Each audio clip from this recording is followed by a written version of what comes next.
So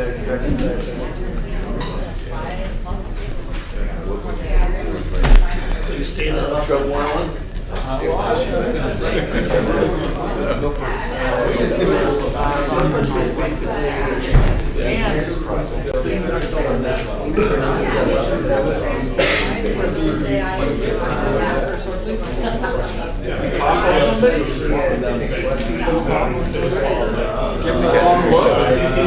Pretty offensive guy.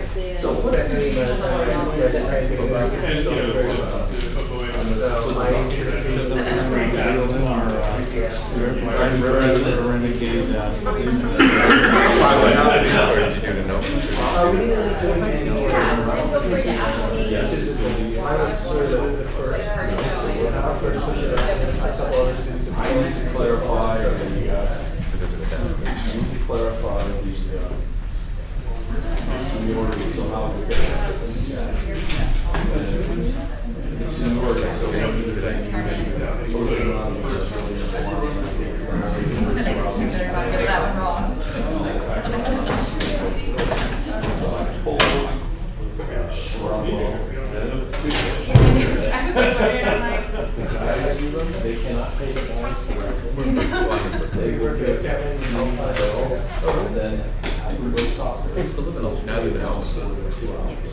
The Coastal Commission certified a couple of laws.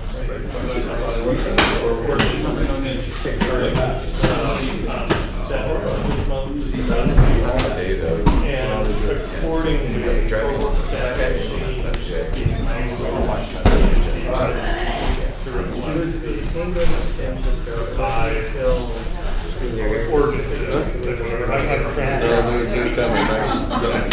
I just laid out a bunch of my stuff. I was going to speak.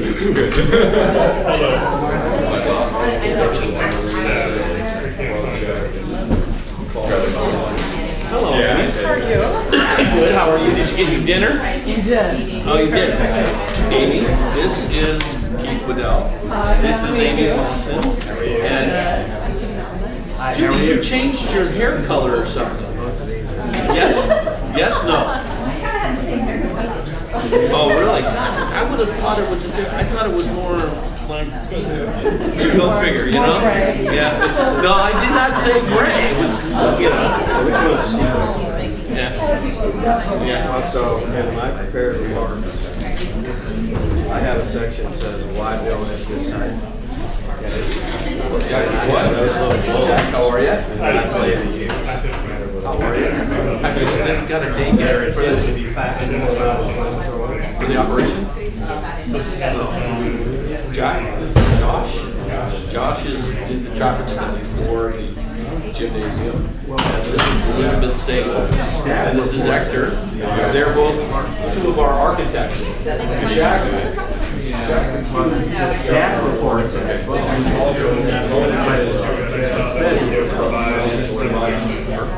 he takes care of our money.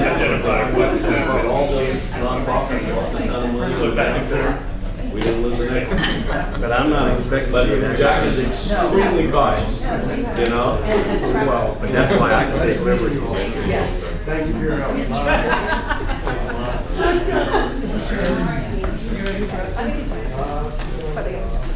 Down this way.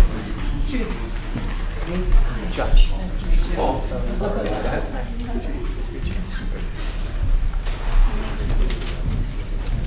Thought that phone conversation this morning was going to go on forever. I just caught the tail end of that. Well, you were at the dentist, right? Yeah. Talking about the one that we had? Yes, the one that we Didn't had. even last an hour. No. Are you kidding me? You think that's a long? Welcome to the I'm going. Oh, gosh. I know, because that's when I called and I spoke with Lorena. You said you were on another conference call. Sounds like you spend your days on conference calls. Yes. Very different. That's what I'm saying. A little warmer. Oh, yeah, that's what this little thing.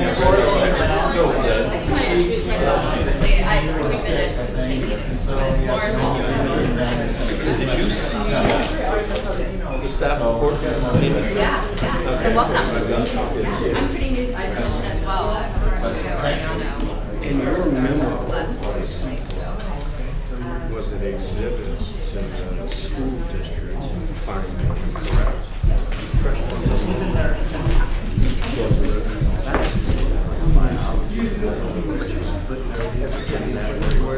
But I didn't see actually.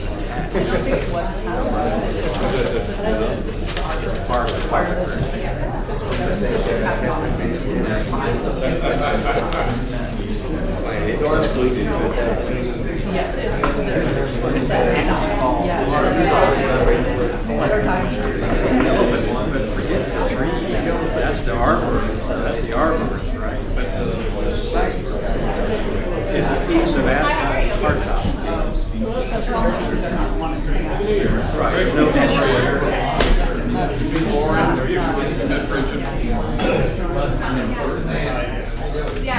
I presume that they could ask us. Yeah, you would. You don't have a problem. And I think it's in the staff report. I look for it. I saw the arborist, I saw the traffic. But we don't have the copies of your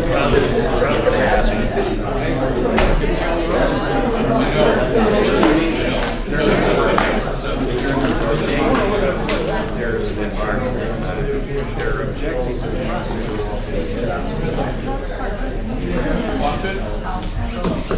Good evening, everyone. Welcome to the regular meeting of the Planning Commission, first meeting of 2015. It is Tuesday, January 15th. We can begin with the pledge of allegiance. Pledge of allegiance to the flag of the United States of America and to the republic for which it stands, one nation, under God, indivisible, with liberty and justice for all. Roll call, please. Commissioner Hernandez. Here. Commissioner Evans. Here. Commissioner Devon. Here. Commissioner Roman. Absent. Commissioner Conrad. Chairman Conrad. Thank you. Before we begin, two things. One, if you would like to speak on any item either on the agenda or not on the agenda tonight, we ask that you fill out one of these green sheets. They're listed or they're stacked over by the door. If you want to speak on an item on the agenda, we will call you. There will be an appropriate time per item. If you want to speak during open comments, they'll be coming up shortly.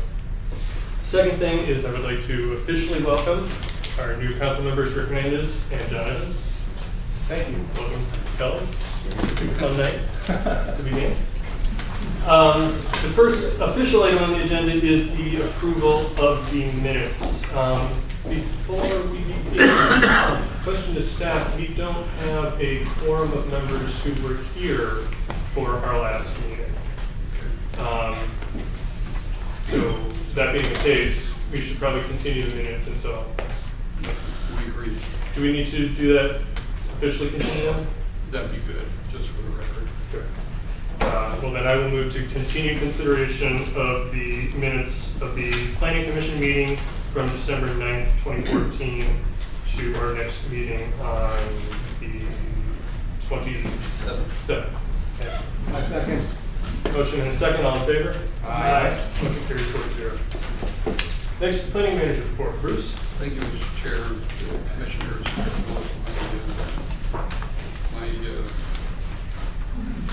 I don't think that's working quite right, but this one is, excuse me. Just to give you a quick update of some of the agenda items coming your way. On January 20th, there's going to be a City Council study session on the general plan that begins at 6 o'clock and ends right around 7 o'clock when the regular council meetings opens up. So that would be next Tuesday, January 20th, general plan study session. At Shore, earlier in the day on January 27th, we're also going to be conducting a general plan housing element study session primarily for the 2 new council members to kind of go through the background of what the housing element is and some of the technical aspects of a housing element. You may recall we've had similar presentations that the new council people weren't able to take advantage of. And so we're going to have a kind of a study session with those 2 new council members. Of course, anybody else is invited to get a little background on state housing law and the purposes of the housing element update. Just to let you know, the housing element update has already been recommended for approval by the Planning Commission, so we don't anticipate bringing it back to the Planning Commission unless it's directed subsequently by the City Council. Then at your regular meeting on January 27th, we have kind of a lighter agenda. We've got 2 proposals. One is an artist-lit work studio and a subdivision map at 501 Church Street that we're targeting for that meeting. And also another item for the skate park proposal, which is right adjacent to this building, further to the south. Both of those items are targeted for that meeting. Then the formal consideration of the adoption of the housing element following that study session with those 2 council members is targeted for February 3rd. And that would be adoption. Just to let you know, the housing element has already been certified by the Department of Housing and Community Development. We just need to perform on those amendments and adopt it and submit it by, I think it's May 31st. And then on February 10th, we're targeting the residential design guidelines for your review. We are hoping to get those out well in advance of your meeting in February, hopefully in the next week or 2. And we will post those on the website too, so that we can get as much review as possible from anybody that may be interested in those. And the other item that we're going to have on that agenda is, you may recall that when we do a temporary use permit, we read it into the record at the Planning Commission and advise the Planning Commission that we intend to issue a permit. So we have a proposal for a tent at Ocean Colony and the golf course, and we're going to present that in a staff report. And then with the proviso that the director intends to approve it following that meeting as required by code. So that would really just be those 2 items for February 10th Planning Commission. And then we have a Community Development Director hearing scheduled or targeted for February 3rd at 316 Spruce Street. And so far, we're hoping we can get all these done. We don't have, at this time, anything that we're pointing to have on for the February 24th agenda at this time. But if you have any questions, I'd be happy to answer them. Just to let you know too, I distributed some conflict of interest maps that show what your zone of potential conflicts of interest are, and those are in your packet that I distributed. If you have any questions, I'd be happy to answer them. Thank you, Bruce. One question on the housing element. If I recall, there was one amendment to a zoning code that we have to pass before the housing element is certified. Is that correct? Yes, that's for emergency and transitionary housing. And so that has to happen before May? Yes. Okay. Yeah, it has to happen within 6 months of council adoption of the housing element, so that's probably a little bit beyond May. Okay. So we'll be seeing. Right. Sometime. We're gonna move that amendment up quickly. Thank you. Any other questions for staff on the agenda? Great. Then moving on to the public comment period. If you have come here to speak tonight on an item not on the agenda, this is your time. Anyone wishing to speak? Yes. Hi. Hi, my name is Sarah Porter, and I live over on Poplar Street. And I'm here to comment this evening on the process of the general plan update, which is not on your agenda tonight. At the Planning Commission study session for the general plan update that was held on December 9th, the Planning Commission, city staff, and consultants received extensive public input that reflected community members' and stakeholders significant concerns and confusion regarding almost every aspect of the general plan update process and content. And unfortunately, not by anybody's intention, but the study session itself, I think, really only exacerbated a lot of those concerns and confusion. So as much as the public has heard repeatedly in the General Plan Advisory Committee meetings, the GPAC meetings, and the Planning Commission study that we are just at the start of a lengthy planning process and that the concepts or pre-alternatives that we were seeing are just 30,000-foot ideas, my perception and that of everybody I've spoken to, and I've talked to a lot of people who are following this process, is that the community is not going to have a role in developing the land use alternatives beyond what has already been done. In other words, public comment periods at 3 meetings was it. So we feel as if the city is saying to us that as community members, we're not capable of understanding and integrating the guiding principles as well as the constraints we face and providing specific and relevant input on how to change our existing plan, general plan, to meet our goals. So that the approach that's being taken essentially sends a message that the community can't be kind of trusted to help shape these land use concepts at the early stage in the planning update process, and that our participation really needs to wait until kind of the quote experts cook up a plan. So I don't believe this is the intended message, but that's what we're getting. So I know that the community, first of all, I know the community is very ready and capable of actively participating at this stage in the process in a value-added role that helps define these early ideas or concepts, whatever you want to call them. However, to do this, the city would really need to hit pause and set aside these current crop of concepts or pre-alternatives. The city staff and the consultants would need to complete the remaining work on the existing conditions, trends, and opportunities, including understanding how sea level rise impacts would affect any land use decisions, and develop the overlays of environmental and legal constraints, which some of the planning commissioners requested at the December 9th study session.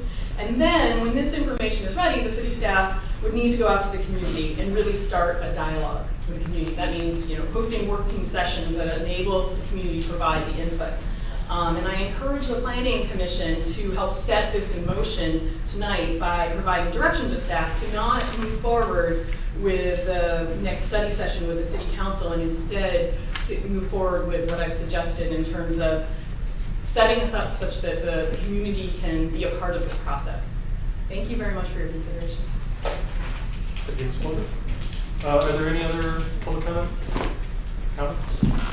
If not, then we will move on to our first public hearing item on the agenda is PDP 037-14, a request for a coastal development permit and tentative parcel map for the subdivision of 2 parcels into 3 parcels in the commercial downtown zoning district.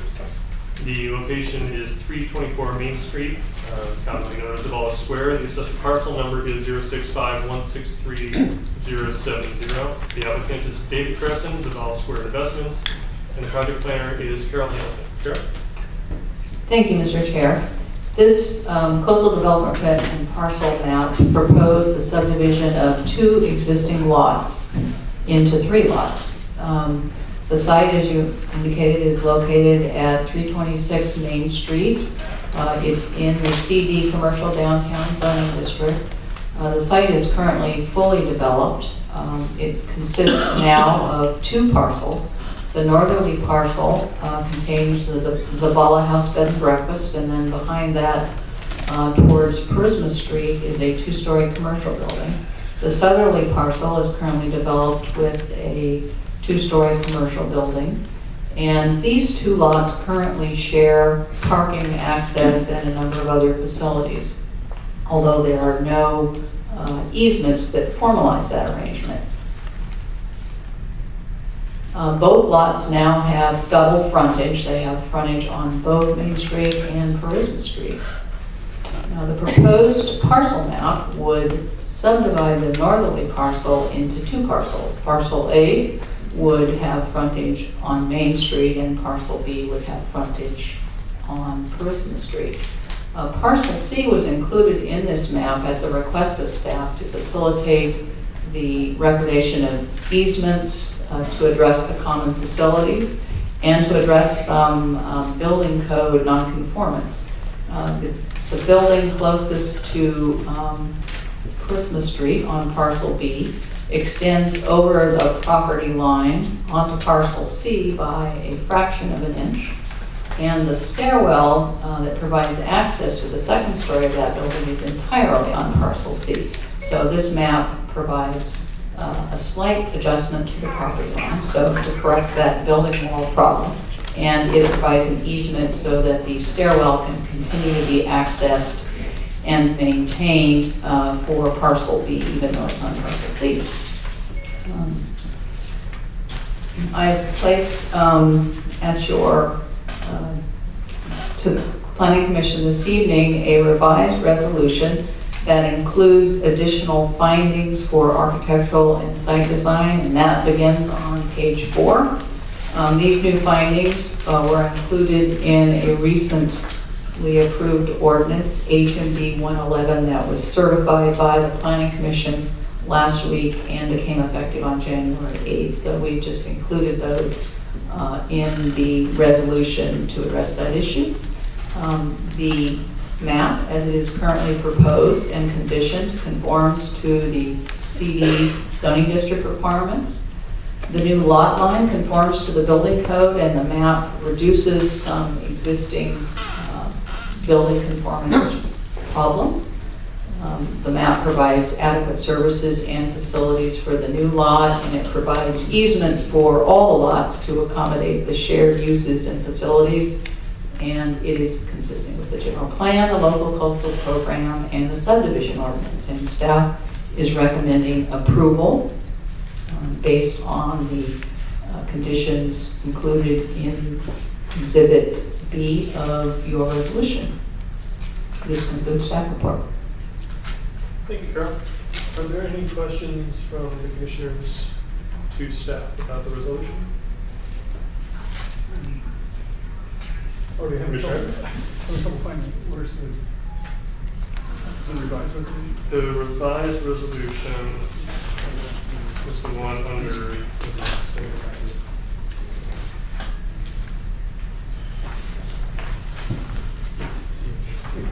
Carol, for the benefit of our new commissioners, can you provide a little bit of a background on what happens that the code changes that necessitate the new language in findings, please? Yes, the City Council approved an ordinance, and there were some, went to the Coastal Commission and came back for some additional revisions, and then the Coastal Commission has to certify the final ordinance, and that happened last week and became effective about the time the staff report was being completed. And so we've now, that ordinance includes a number of adjustments to the ordinance, but it also includes new findings for architectural and site design. And even though that's not a big issue for this parcel map, we have included the required findings in the resolution so that it is complete and in conformance with the zoning code. Were there any specific changes to the conditions of approval, or was it just within the findings? The only change is to add that one finding. I have two questions. So I asked a question earlier of staff, and I just want to clarify a point. Keep it down? Yeah, hold it until it's steady grade. Or it's just walking.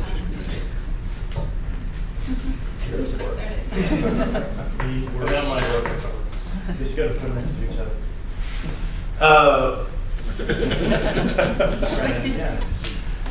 The question I had was, there's existing fire suppression in the buildings that are present. The fire marshal has asked that we add additional fire suppression. So the owner has to go and cut a line and put additional fire suppression in. There's no way for him to get an easement to himself on these properties. Mr. Chair, the fire district has required a separate fire suppression line for the new parcel, and that is something that's required in the district's ordinance. It is a fire safety issue. I believe it has to do with one property owner having complete control over that very important facility. And it is consistent with the state fire code and the National Fire Protection Act. So it's a health and safety issue that the city is not responsible for, but the fire department feels that it is important. And I believe they do have the ability to enforce that, whether or not it was in this map. So. Great, that's helpful. And then the only other question I had was, as a historical structure, I don't see anything with respect to a historical structure on it. There's no impact because of the way we're dividing up the lots. Is that? There is no change proposed to the historical structure. The only change to the site would be the installation of the new fire suppression equipment or whatever other minor utility changes that are required as a result of the parcel map. Okay, great. Thank you. Any other quick questions? You sure?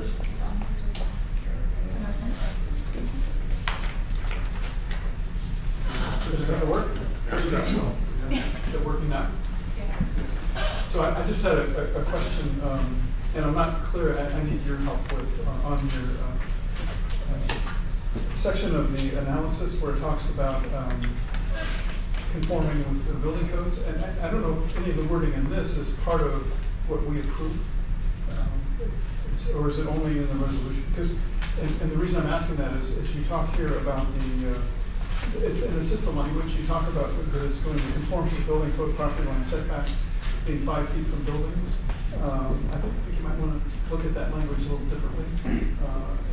The section of the building code that talks about openings and protection it changes depending on distances and the amount of percentage of windows, protected or unprotected openings that are in them. And I think you might want to, this project might want to look more carefully at the older building and the new building that's there to make sure that this language is kind of misleading. And so I'm not sure how you want to word that part of the ordinance. Well, let me see if I can respond to that. Our chief building official reviewed the plan and felt that it conformed.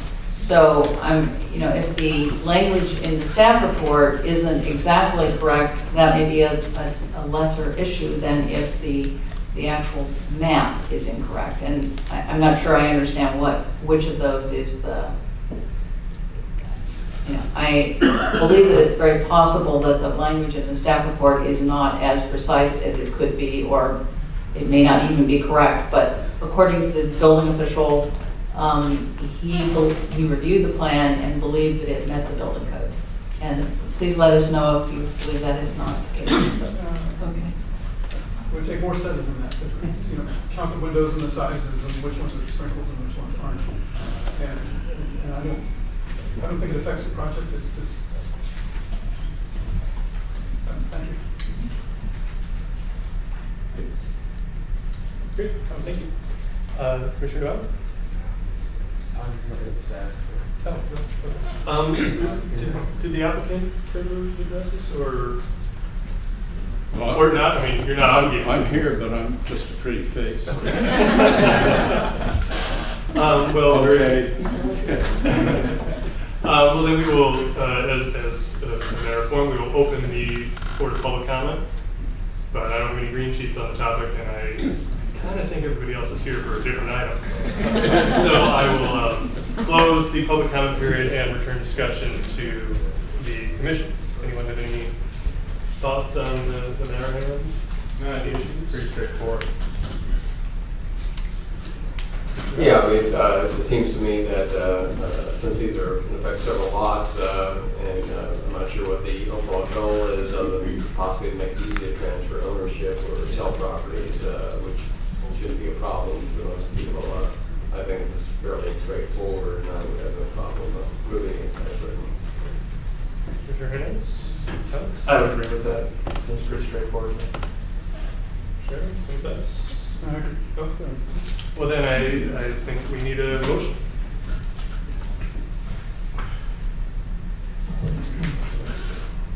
So I move that the planning commission approve PDP-037-14, an application for a coastal development permit intensive parcel map for the subdivision of 2 parcels into 3 parcels located in the CD Commercial Downtown Zoning District, 326 Main Street, APN 056-163-070 and 056-163-060, based upon the findings and evidence contained in Exhibit B of the draft of the revised draft root resolution, and subject to the revised conditions of approval contained in Exhibit B. We have a motion on the floor. We have a second? I second. Motion and second. Any final thoughts? Very good. All in favor? Aye. Motion carries 4-0. Congratulations.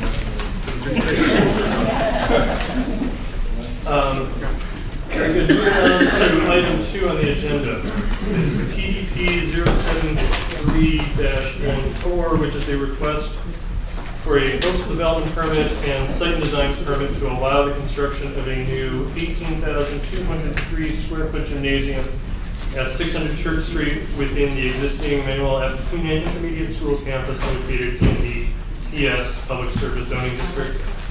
The assessed parcel number is 056-182-050. The applicant is the Peru Unified School District. The project planner is Scott Phillips. Scott. Thank you, Mr. Chair, members of the Planning Commission. The application for this project was submitted back on October 8th of 2014 for the new gymnasium. The proposed location of the new gym is where the existing temporary skate park and 2 of the tennis courts within the middle school campus is currently located.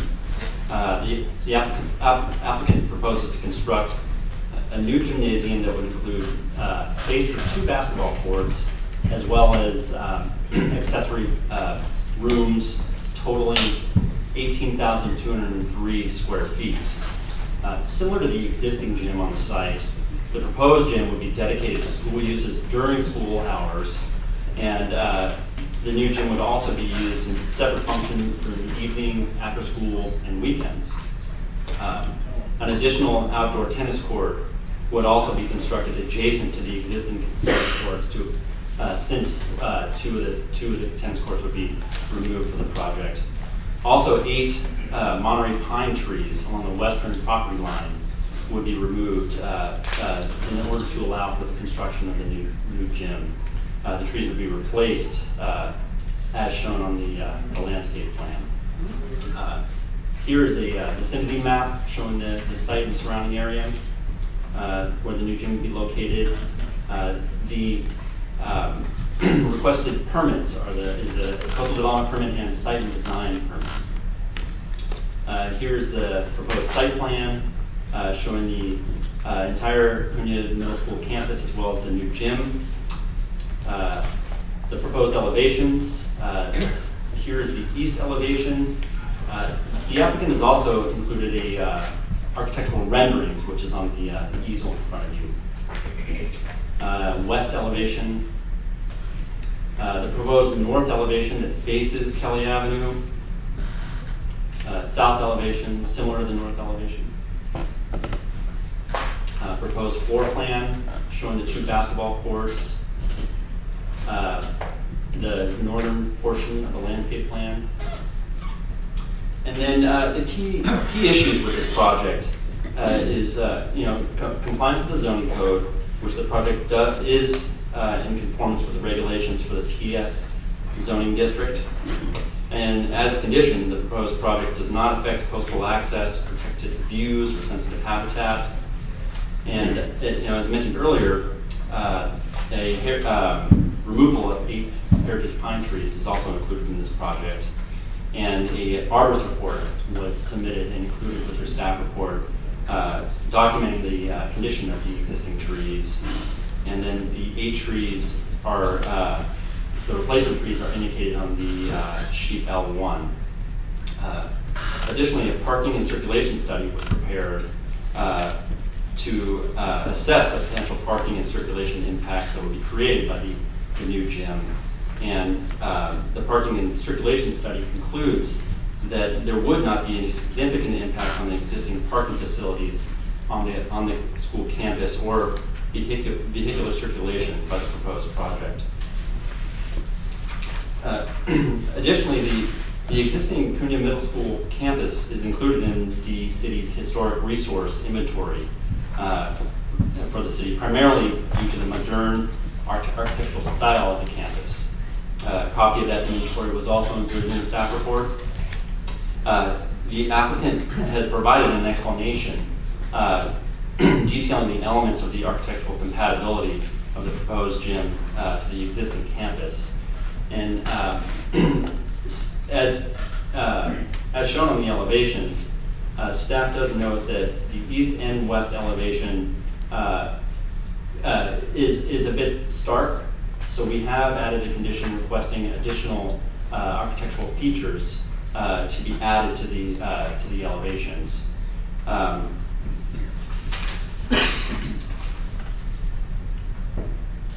And with that added condition, staff believes that the gym design creates a harmonious design with the existing campus and appropriate for the coastal setting and is compatible with the site and surrounding area. In regard to the environmental determination, this project is somewhat unique in that the Korea Unified School District acts as the lead agency for CEQA and has determined that the project is categorically exempt from CEQA based on section 15314, which allows for minor additions to the school within existing schools, as long as the addition does not increase the original student capacity by more than 25% or 10 classrooms, which the gym does not propose to do. The city of Half Moon Bay is the responsible agency in that you as the planning commission would need to agree to that determination and that it's appropriate for the issuance of the coastal development. With the added conditions, staff recommends approval of the project based upon the recommended findings and conditions of approval contained in Exhibit A and B of the proposed resolution. And the Planning Commission would need to concur with the analysis that's been set forth in the findings and whether the conditions are appropriate. Additionally, several memos have also been provided to you. One, similar to the parcel map that you just reviewed, the additional architectural, or the new architectural review findings are included in the revised resolution. We have also provided you an optional resolution in the case that you decide that you would like to just move forward with the tree replacement. Additionally, staff received several questions and on some things, and we provided one additional memo that includes the resolution for the story pole policy that the city has, as well as the initial incompleteness letter that was sent to the applicant. I'd be happy to answer any questions. Additionally, the applicant is here, as well as the applicant's architect, the traffic consultant, as well as environmental consultant. And their team would be happy to answer any questions that you may have as well. So. Great. Thanks, Scott. Does the applicant's team have a presentation, or are they here for background questions? Well, background and questions primarily, but there are members of the architect team, the gentleman who did the traffic study, which is not only the traffic study for the gymnasium, but also for the library for the city, and our CEQA specialist, and then a representative from the Boys and Girls Club to speak to the value of this as it relates to the Boys and Girls Club in our community. Well, if there's no presentation, then excuse me, but these folks would like to give a quick presentation because one of the items raised by Scott about the architectural blending of the building on the east and west side, they have brought another storyboard here to show you one of the things they're recommending. Okay.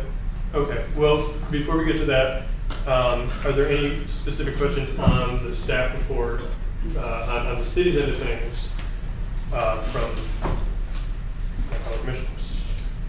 Commissioner DeBenn? Yes, Scott, I just one question. You mentioned the story pole issue. Could you clarify or amplify on what this is and what you are recommending we do or don't do? In regard to story poles? Yeah. Yeah, now the resolution that was approved by City Council requires that story poles be installed if an exception or variance is asked for, or if the project is within an area that's substantially undeveloped or within a visual resource area. And the code is pretty specific on where the visual resource area is.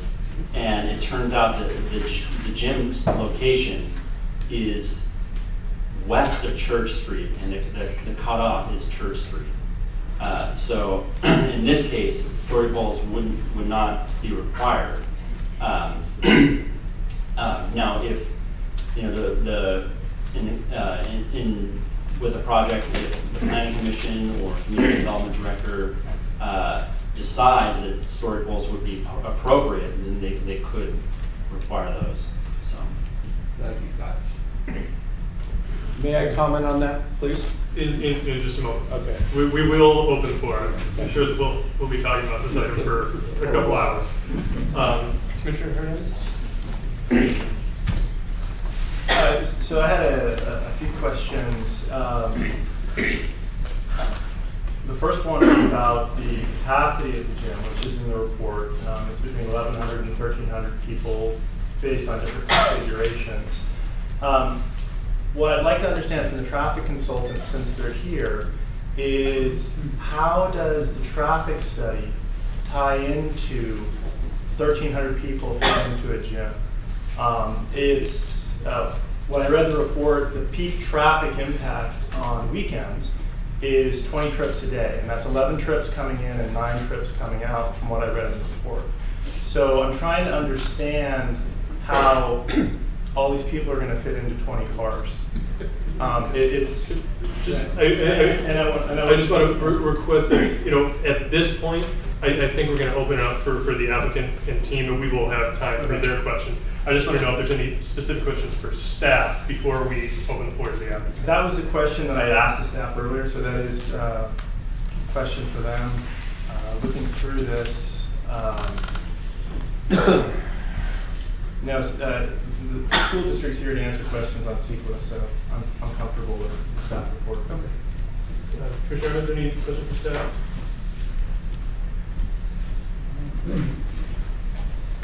In the section that talks about parking and circulation, I don't know if this applies, and I think the applicants can talk to this, but I don't see any discussion here about disabled parking access, other than at the library parking lot. So I think, and I don't know if that's an issue or not. But I'm the last one in the room that been waiting for gyms for longer than everybody except for me. One thing I'm not sure if that's something that would at some point in time derail a project because it wasn't moving.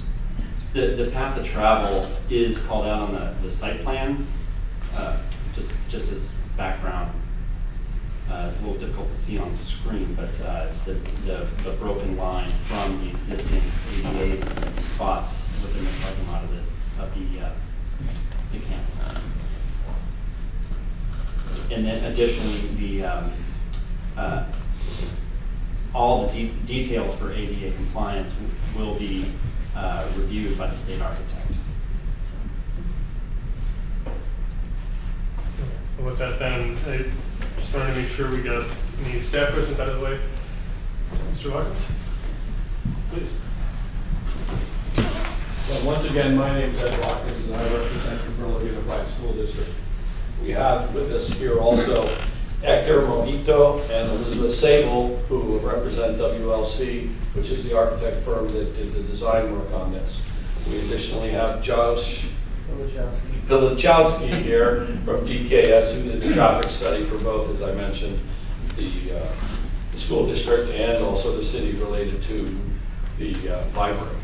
And then we have Amy Paulson and Judy Malamute, who are from LSA, who did the CEQA work. And in addition to that, we have Keith Waddell, who is a longstanding member of the Boys and Girls Club and is here to speak to the need for the gymnasium, as you mentioned, John, and something that is not only beneficial to the Boys and Girls Club, and as you can see by the people behind me, but also the school district and also adults within this community. So each one of these people would like to at least say a few words about their role in this development. Okay? So I thought we would start with WLC, the architects. You know, it wasn't quite clear to me that that the traffic study was a joint traffic study for the library project, the potential library project, as well as the school district project. And just in the interest of disclosure, I want to let everyone know that I was part of am part of the design team working on the library. Well, for clarification, the original intent was to do a joint traffic study, but as Josh will explain when he has a moment, it became very clear that because of the daytime activities at the library, it distorted greatly the trip count for the library, which was affecting the gymnasium project, which has very few, if any, trip counts during the school day. So that's when we separated the traffic study. Sure. I understand. I'm sure we will have plenty of questions for you, Josh. I just wanted to disclose to everyone here that to make sure everyone is aware of that. I was part of the design team for the library project. Mr. Murphy. Oh, sure. Let me put the new board up so we can actually have that as a talking point. It's going to look very familiar except for the way that we revised the east and west elevations. So that's going to be representative of some proposed additions potentially for responding to the comments of the planning department of how we could actually add additional features to help break up that tall elevation. But let's start at the beginning. We're very excited to be part of this project, and it's been a pleasure to work not only with the Boys and Girls Club, but with the CSU School District. This is a great team, and it's been a long time in coming, as we've known and as Ed's commented on. So I'm ready to respond to any questions in particular, or talk about what the intent was for the design, or if there are any specific questions from any of you. Any questions or comments for the architect? Sure. Do you want to walk us through the what you're trying to do? This is a historical building. It's modern or Art Deco style building. You want to walk us through what you're trying to accomplish with the design? Sure, I'd love to. So the building that is actually on the registry is particularly the building at the corner of Kelly and Church. And by school, the school knows it as Building D, and I think the language is called Streamline Modern. And that's actually a version or an aspect of Art Deco. But this isn't actually a complete version or an accurate version of Streamline Modern because it doesn't have like a large curvilinear aspect to it.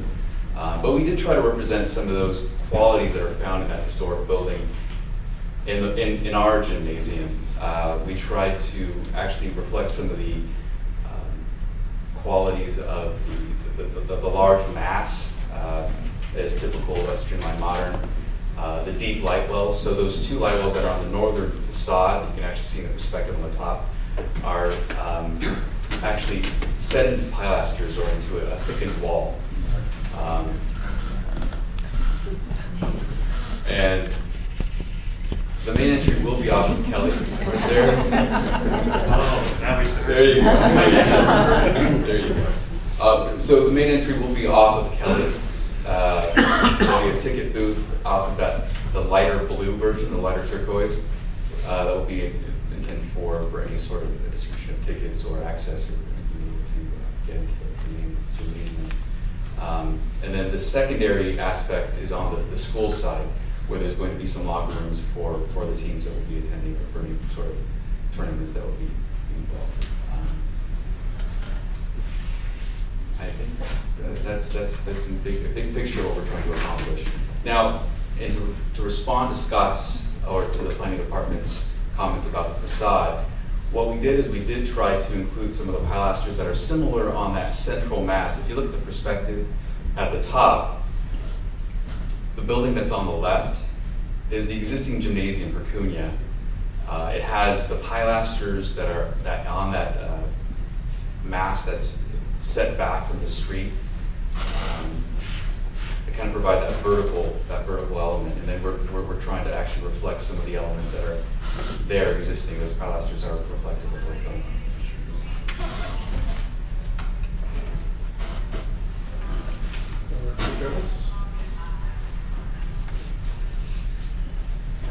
I'd like to really congratulate you. There's a lot of things that you've done really well with this building. I know it's accidental or on purpose. So the entrances are on the side of the building where you don't get rained on when you're standing in line. And I won't speak to the interior of the building because I'm sure you've studied that. Can you talk to me a little more about, and also, I'm not convinced that we need to do more detailed work on the outside of the building, especially if it costs more money. Big box is a big box. Yeah, exactly. You know, so, but we can talk about that later in our discussions here. But I am interested in how you dealt with the idea of if the building is being used off hours for the public, and there will be events there, maybe big events, that might be one of the reasons I've heard for this being a museum. What do you do with drop off and pick up? Because right now, Kelly, and I'm just wondering what you dealt with in thinking about that and working with that. And I'm trying to say tennis courts and things like that, but can you talk a little more just about the overall site? This is the first time I've at this level seen this project, and I think first time the Commission has seen this project.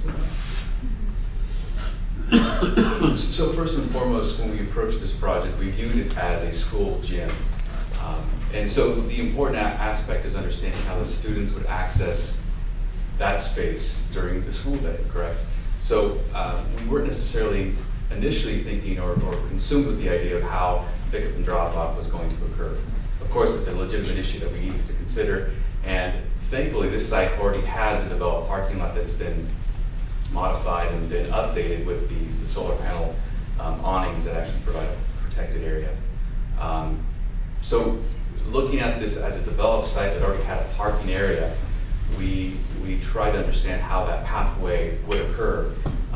So on this campus, there's been a series of improvements that have occurred. The most recent project, I believe, was in 2008, 2009, is that right, Ed? The building at that two-story building that's directly adjacent to the playfields, which actually provides an ADA pathway and illuminated pathway also to our project. So understanding that Kelly is one of the main thoroughfares into Main Street, we did try to show that the building was facing Kelly, and also understanding the Boys and Girls Project was across the street at the Watkins building. Is that correct? At the Watkins building. The Ed Watkins building. Right? Ted Epcot. There we go. There needed to be some dialogue between the two buildings.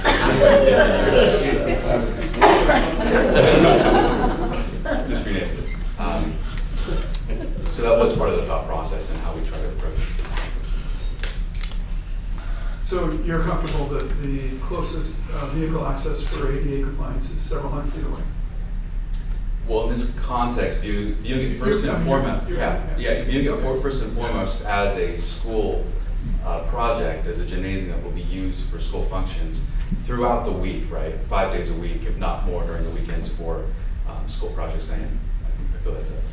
I'm just pushing the window a little bit because the public is going to use the building, and like you, I'm kind of current in those issues. So I just want to make sure it's not some issue that's going to be a kind of a right hook that comes up later on and we can see. Yeah. Again, as I said before, first and foremost, 5 days a week throughout the school hours, it'll be a school facility. And the important aspect of that, seeing the building that light, is that it needs to be approachable and accessible by the students on site.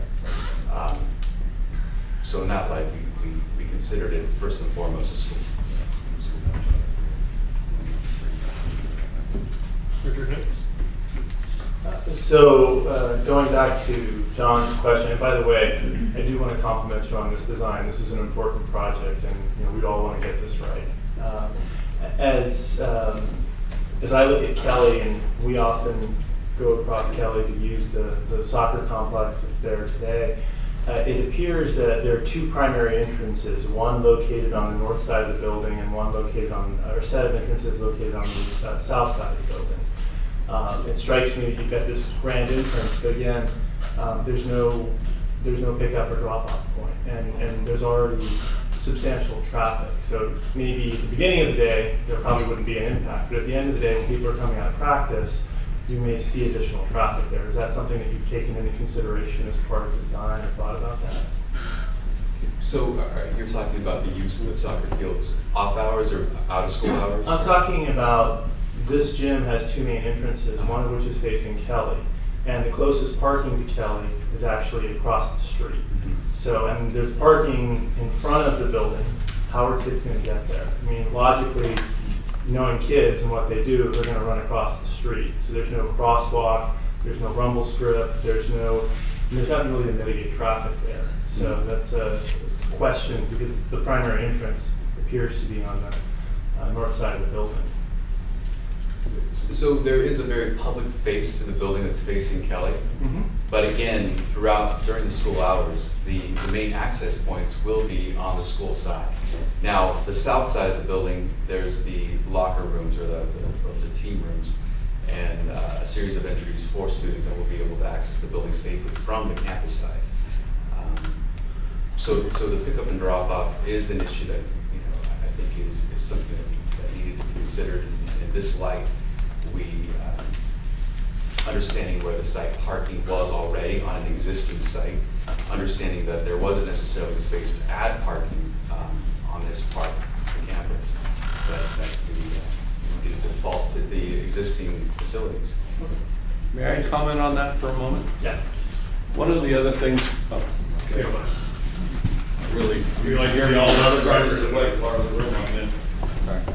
One of the other things you need to recall is that in discussions with the city, when we were doing the joint traffic study, was about a crosswalk across Kelly to the Ted Adcock Center, and also a lighted crosswalk we had spoke about, which is going to, I think, come along as we develop some of the other features of this entire project with Ted Adcock Center and the Boys and Girls Club.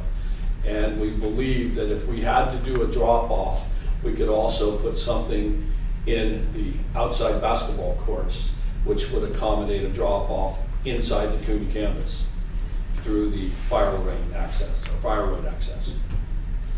And we had spoke to the fire department, and again, we had spoke with the city about this.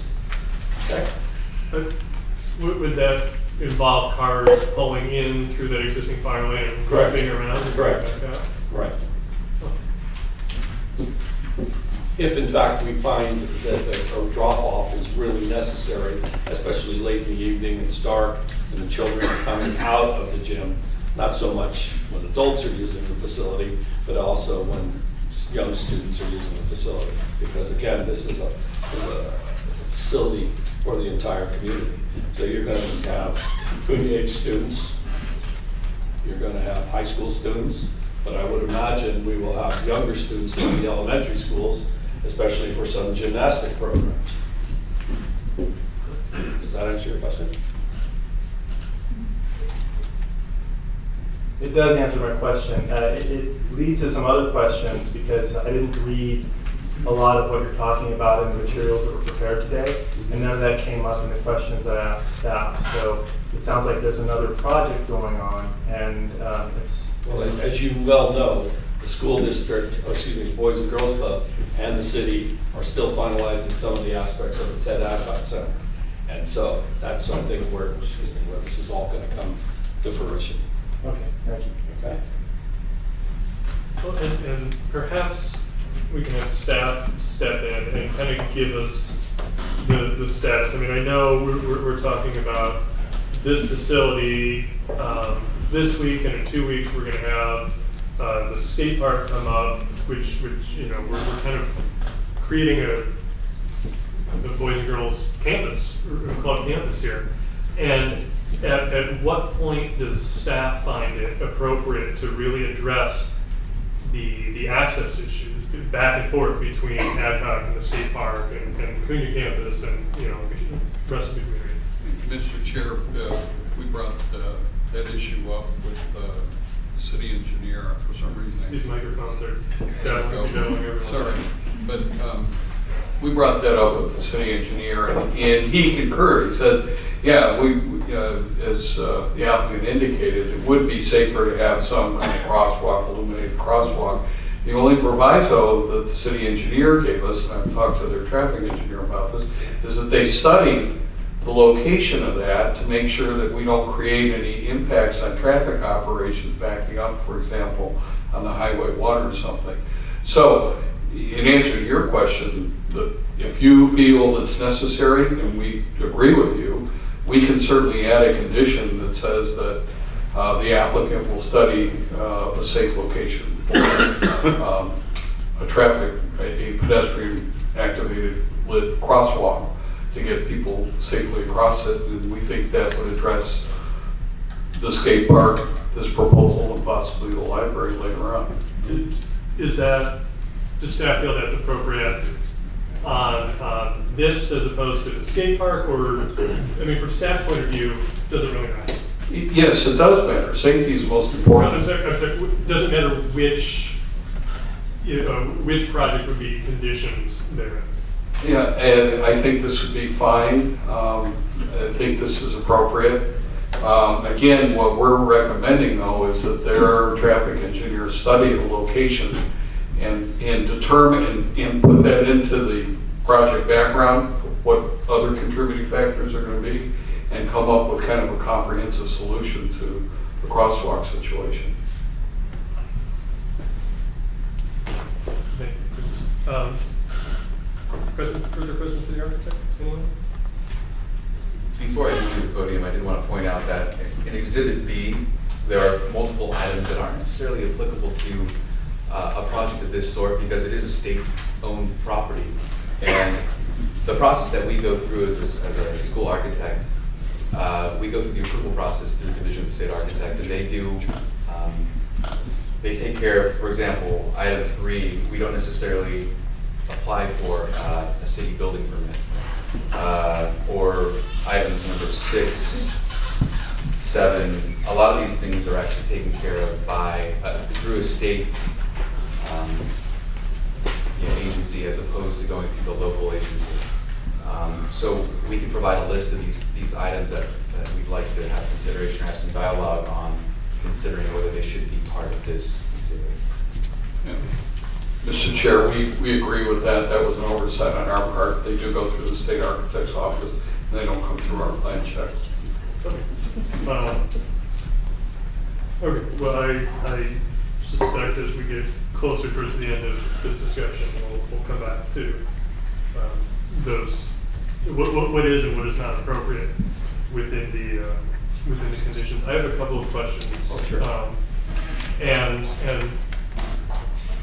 some of these are more nitpicky than others, but because we look at plans all day. Oh, of course, yeah.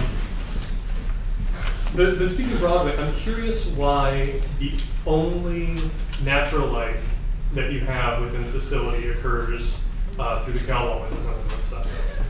That's actually a really good question. In general, the gymnasium space is a special space, right? I mean, so you have sports activities going on, and you don't want glare illumination at the end of the player's eyes. And so the best light to actually get is your northern light, where you don't have direct sunlight. The additional feature of the cow wall, it actually softens the light further, so you provide a more diffuse light inside of your play space or your play court. And the reason why we came up with this solution in particular was because our client was very sensitive to the idea of the effect of natural light in a sports arena of this sort, where it could actually have a negative effect on the environment. Likewise, if the space is ever used for some sort of school performance, being able to control light levels, it makes it functionally easier and more straightforward to apply a blackout curtain along these two large windows on the northern side, northern elevation, to be able to control the light and be able to control the interior environment. Part of the Planning Commission's purview, acting as the Architectural Review Committee, is to respond to any mechanical equipment. And I'm curious, of course, these certainly renderings are more conceptual level. I'm curious if you anticipate the significant amounts of mechanical equipment, roof-mounted mechanical equipment, and what your plans were to obscure that. That's a very good question, and as architects we deal with that all the time about trying to, you don't want your building to highlight an HVAC unit, correct? And thankfully, because we're in Half Moon Bay, we don't have to deal with heating load too much. And we're gonna the intent is to actually use a lot of natural ventilation to help move air throughout the space and to provide not a stuffy environment or stinky environment. But Elizabeth, would you like to come forward and talk a bit more on the technical process? Good evening, commissioners, staff, and attendees. The part of the building that you see that is the foremost on Kelly Street is a lower roof, and the height of it is 20 feet to the top of that parapet, that wall. The roof structure sits at about 15 feet, so we actually have 5 feet of difference where our mechanical units are going to be. So that's essentially where they would be hidden. And we have done sightline studies to kind of ensure that we don't have the mechanical units showing at the very front elevation, because architecturally it's not as pleasing. We also have mechanical units on the back or the south side, which also has a 20-foot top of wall parapet, which is very similar to the front, but not as ornate. And that's where we're locating the two large units that are ventilating the space. That's a helpful clarification. Our Planning Commission packets did not have building sections, so it's helpful.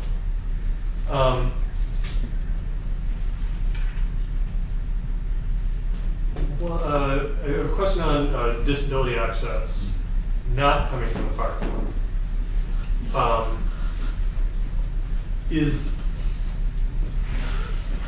I looked at the grading plan and it appeared to work, but on the site plan. But is the anticipation that access for the disabled coming from Kelly Street would follow the paving, the sidewalk that's kind of on the opposite side of the building as the steps? That's a good question. So the finished floor elevation is set kind of by the location of the tennis courts in the back, and to help blend in to the existing site. And so once you come off to Kelly Street, the building essentially is flat. On the Kelly side, it's a little bit high. So you will note on your site plan that there are 3 steps on one side and 2 steps on another. However, our requirement for accessibility for a school is that access needs to be maintained from a right-of-way. So we do have access in way of it's not a ramp, it's less than 5%. So we have access from the right-of-way, less than 5%, because again, we didn't want to impede on the architecture by putting a ramp right in front of the building. But we, of course, want to make it accessible to everyone. So there is a minor incline in between the 2-step area and the 3-step area that would guide anyone to access the front entry of that building. Thank you. Final question, 2 more questions actually. I don't see any bike parking specifically associated with this new facility. I know the site plan points to bike parking along Church Street, but nobody's going to park their bikes there and then walk the 600 feet to get to basketball practice. And so I would encourage you to look for look for space where bike parking could be made close to the facility. Because they could tell you if you're coming from down Kelly, you're not going to go by your destination by 600-700 feet to park your bike and then walk back to the building. I think it's something that the community would appreciate. Finally, on the western, the entire western property line, I didn't see if you had anticipated replacing the property line fence, because the way I looked at the plan is that you have a continuous paving all the way along the facility, and there's this pretty significant drop. This may be a question for your civil, but it's something that I would encourage you to address with your civil, because there's a drop from anywhere from 10 to I think about 19 inches.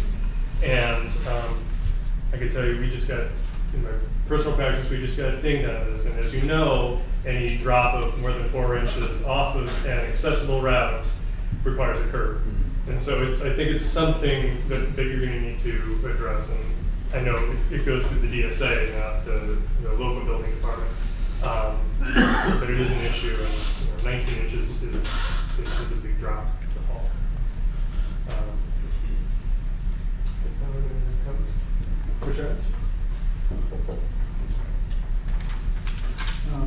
Help me with your timeline. So we're going to make a decision tonight, one way or another, approve or not approve, or however it works.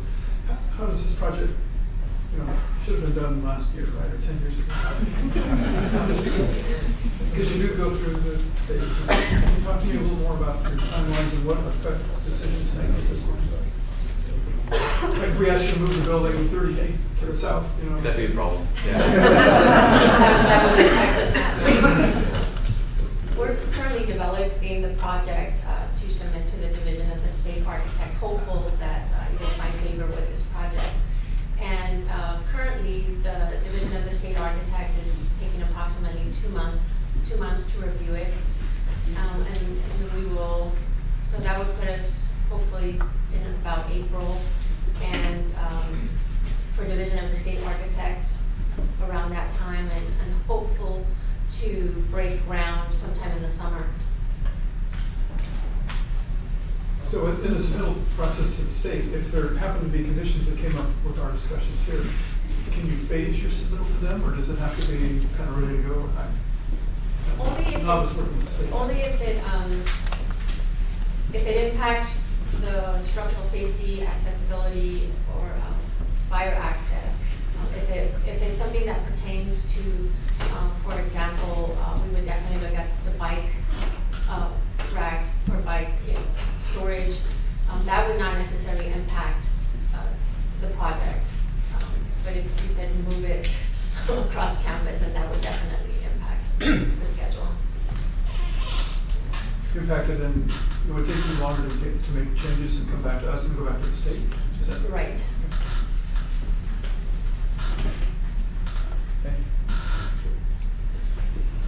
Are there any further questions for the architect?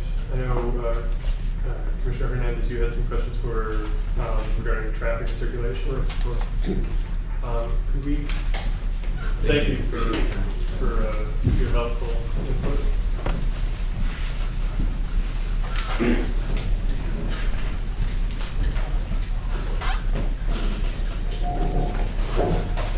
Engage your microphone, please. Thank you, commissioners, staff, community members. My name is Josh Filchowski. I was the traffic engineer who performed the traffic analysis for this project.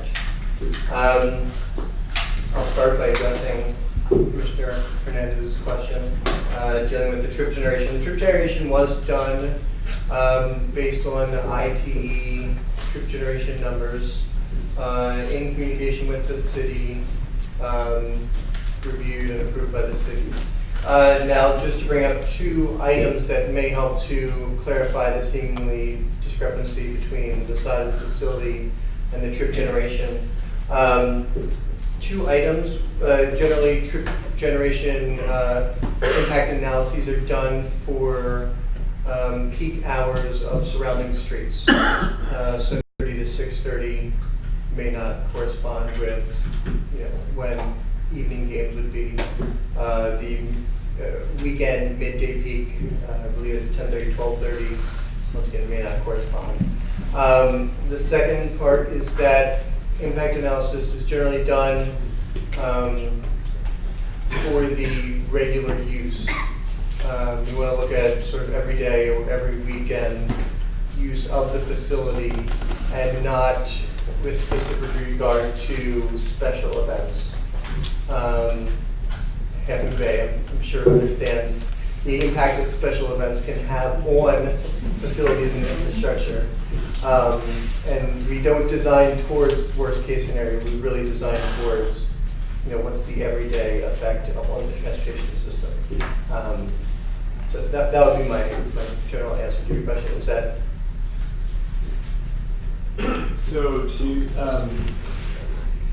kind of walk through the analysis, I mean, what I read from here is on the weekends, this is going to generate a total of 165 more trips for the entire weekend with regular use. Okay. That's what is in the traffic analysis.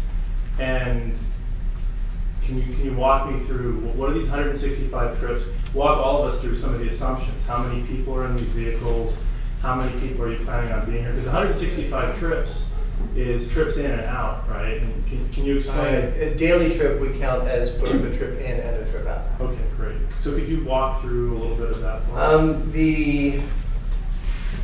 The way we do facilities like this, the ITE trip generation manual is basically a summary of many studies that have done for many different land uses over different periods of time, different land uses.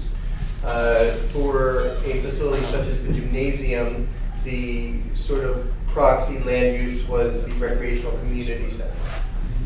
Now to generate total number of daily trips and then total number of peak trips, it's based on 1,000 square feet, at least for this facility.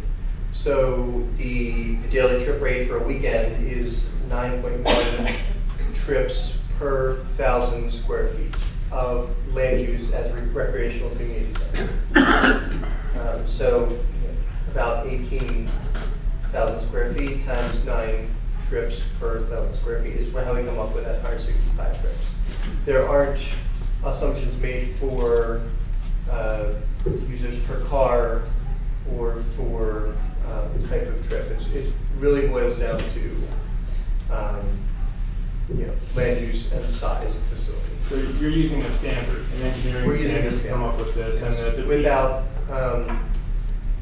without further evidence or insight to why this land use would be separate from any other given facility of a similar nature. In that case, there might be a further study, but at least in this case, there was no evidence why this facility would be any different from any other similar facility. So what I heard Mr. Watkins mention earlier was you excluded the library traffic analysis because you found that when you include the library analysis along with the gymnasium, that it does start to have, and maybe I didn't hear this, but I walked away with an understanding that there's going to be an impact once, if we get to the point, hopefully we can get to the point where there's a library. But we also have the skate park, and we also have the folks going to the Ed Adcock Center as well. None of those things are tied into any of these studies. And so, did you do any preliminary analysis, or did you look at that above and beyond just the library? I do want to clarify, in this condition, the library and the gymnasium are two separate projects. Now, the reason that they were originally considered, why we originally were going to put them together in an analysis, is that there might be shared parking usage. However, in terms of traffic impact, you don't look at separate projects combined because you end up with, I'll call them extraneous impacts that isn't fair to either project. Any given project may not impact the facility independently, but if you combine several projects together, of course, there's a greater chance of an impact because you're not dealing with just one project, you're not dealing with one stakeholder. So it's standard practice to look at projects, especially in traffic impact, as separate projects. So that was the main reason we went in, besides looking at the parking, looking at the gymnasium as one transportation or traffic producing project, and the library as one traffic producing project, and not looking at them together because there is no, say, shared generation or shared use. Okay, so thank you for that. I had one other question, which was, there's an assumption that the parking for the gymnasium is either, it's unclear to me, what's the primary parking going to be? Is it the middle school parking lot, or is it the Ted Adcock Center? Because the reason why I'm asking this question is you have this wonderful shared use facility with the soccer complex. And so it's the expectation that you're going to have parking for basketball games when there's soccer play going on at the same time. So, The primary parking lot. the middle school parking? Yes. Okay. Great, thank you. Any additional questions from the commission on parking suggestion? Okay. So I'm assuming that the logistics of the design of the facility, like if there's one gym or two gyms or six gyms, it doesn't change the traffic impact. It's sort of the total size and number of students involved.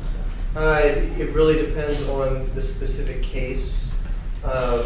Trip generation, some uses depending on time of day, land use. Some have a linear rate, some have a curved rate. So in a condition where there would be a fitting curve rate, if you had several smaller facilities, that may add up to a different number than if you had one large facility. In this case, it's one large facility, so that's. And are you the consultant that deals with if there were a soccer tournament going on some weekend and a basketball tournament going on some weekend? Shocking that may ever happen. Where would all those cars park? That would be outside the scope of this project.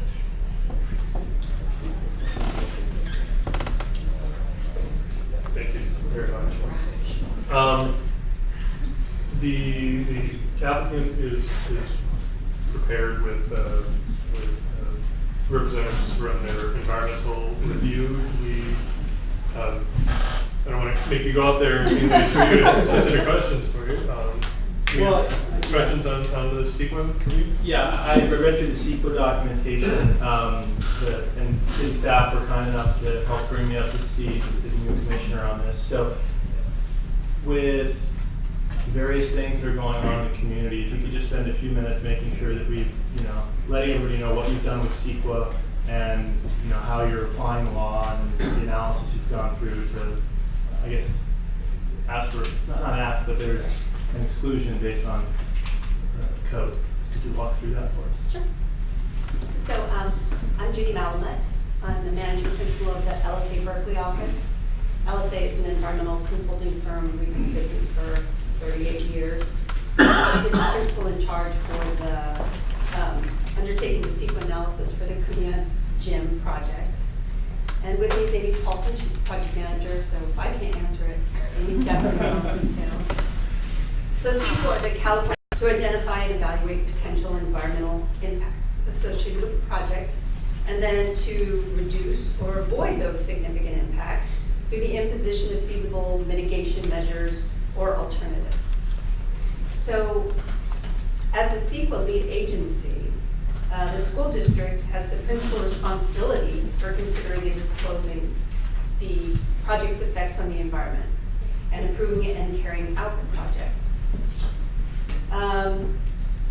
So the city is the responsible agency, which CEQA defines the responsible agency as the public agency that's other than the lead agency, which is responsibility for carrying out or approving a project or a portion of the project. And as stated in the city staff report, the city must determine and make a finding that the environmental documentation that was adopted by the school district is the appropriate and adequate documentation to cover the issuance of the coastal development permit, which is, of course, the subject of tonight's hearing. So Amy and I prepared environmental analysis and clearance documents for many school districts in the Bay Area, and we're currently working on a variety of projects for the school district, including the preparation of this categorical exemption for the CUNY gym, an initial study mitigated negative declaration for improvements at the Pillar Seals and Hatch campuses, which will come before you at some point. And we'll also be preparing an environmental impact report for track and field improvements at the high school. And then with these three kinds of CEQA documents, we pretty much covered all the different kinds of documents you could actually prepare in order to evaluate the project. So for the CUNY gym, we prepared an analysis in support of a categorical exemption for the CEQA guidelines. And in the CEQA guidelines, there is a list of classes of projects which have been determined to not have a significant effect on the environment and which would therefore be exempt from the provisions of CEQA in regards to, having to identify mitigation measures or alternatives to the project itself. So after careful analysis, the district decided that the adoption of a categorical exemption would be the appropriate action to take. And there were several reasons for this and analysis that went into it. Obviously, the parking study, the traffic study, there was an arborist report, all the reports that were essentially listed, a biological resources report, etc. So the district determined that there were two classes in this list of exemptions that would be applicable to this project. So the first one is class 14, minor additions to schools. It's described in section 15314 of the guidelines. And it consists of minor additions to existing schools within existing school grounds where the addition does not increase the original student capacity by more than 25% or add 10 classrooms, whichever is less. And the addition of portable classrooms would be included in this exemption. So the project meets this exemption because it does not change the student capacity in any way. It just accommodates the capacity that is currently there, and it does not add 10 classrooms. You could consider the gym one big classroom because there will be education going on there, but in regards to it being a classroom in terms of having desks and a classic classroom in order to accommodate additional students, it's certainly not one of those. So additionally, the CUNY project did not meet any of the exceptions to the exemption, which are also identified in the CEQA guidelines, and I'll talk just a little bit about that later, about what those exceptions might be that would kick you out of the exemption category. So the second exemption that the project met was class 32, which is infill development projects, and that's described in section 15332 of the CEQA guidelines. It consists of projects characterized as infill development meeting the conditions described in the CEQA guidelines, and that is, the project is consistent with the applicable general plan designation and all applicable general plan policies, as well as the applicable designation and regulations, zoning designation and regulations, that the proposed development must occur within city limits on a project site of no more than 5 acres and be essentially substantially surrounded by urban uses. The project site would have no value as habitat for endangered rare or threatened species. And approval of the project would not result in any significant effects relating to traffic noise, air quality, or water quality. And the site can adequately be served by all required utilities and public services, and as stated essentially in the staff report and also in the documentation associated with the CEQA exemption, all of those conditions are certainly true of this particular project. So it does in fact meet the criteria in the design in the CEQA guidelines for both of these exemption classes. So to confirm, further confirm that the project would not result in a significant environmental impact, additional studies, arborist report, biological resources assessment, etc. We're done. And we also prepared a memorandum carefully outlining how the categorical exemptions would be applicable to this project, and that concluded that the project would not result in a significant effect on the environment. And we provided that to the district as part of their deliberations in deciding whether to adopt the findings. So then on December 11th, the district did adopt the findings that the project would not result in a significant effect on the environment and directed the superintendent to file a notice of exemption with the county clerk and also the state clearinghouse, which was done. And essentially then, this project came before, that is appended onto the submittal in order to get the permit that they're asking for this evening. And staff, as noted in the report on page 5, agrees with the district's determination that the project is categorically exempt pursuant to the minor additions to school classification. And that, in finishing, I should widely note that this exemption is definitely used by many, many school districts throughout the state for projects of this nature, or aquatic centers, or replacement of buildings, or new administration buildings. Essentially, as long as they meet does not increase the capacity, is on the school grounds, and does not add 10 classrooms. And with that, I'm very happy to answer any questions. That was a very thorough answer. Sounds like the school district's done its homework on the CEQA, and you've dotted the I's and crossed the T's, so thank you. Questions on I just have one comment. It's really an observation that I just picked up on, but in the notice of exemption that was filed, the project is described as an 18,000 square foot gymnasium, and the gymnasium would be 18,000 square feet in size and 35 feet in height. Now, the project's plans that we have in front of us show a building of approximately the same square footage, but 43 feet. And, you know, that's a 20% difference. Mm-hmm. And I'm wondering, does that raise any red flags to you? Would it raise any red flags to the state? No. Essentially, the raising of the height, essentially in some way, sometimes when things are there's a lot of time the designing is continuing to be done while the analysis of the project is also being done. And we try to catch up as best we absolutely can by the time something gets published.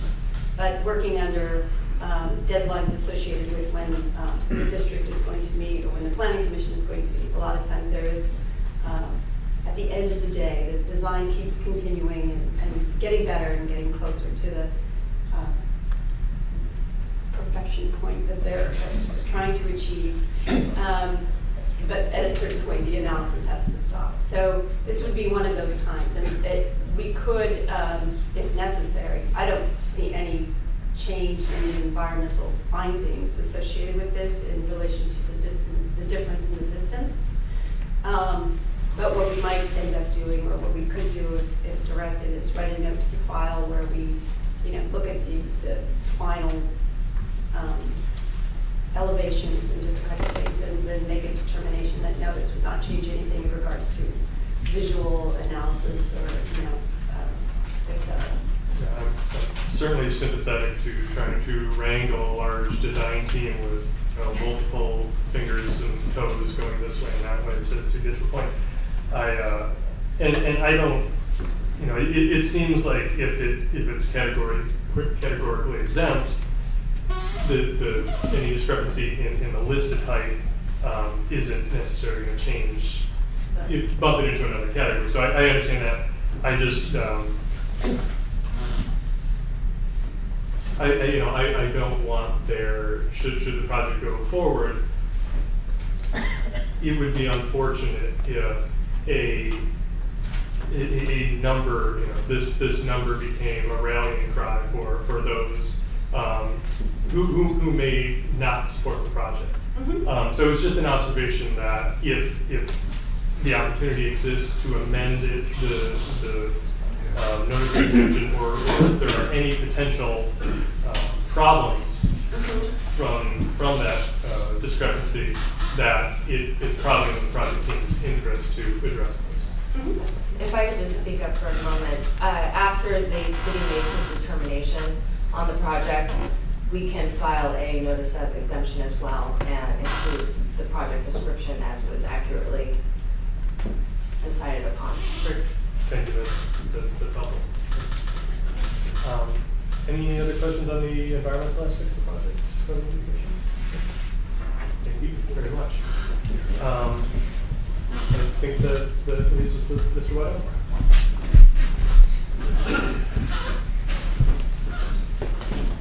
So I have the least technical presentation. And it's essentially around three questions. Why build a gym? Why build it at Cunha? And why build it now? So there's been a shortage of gym space for decades on the coast. I've lived here 28 years.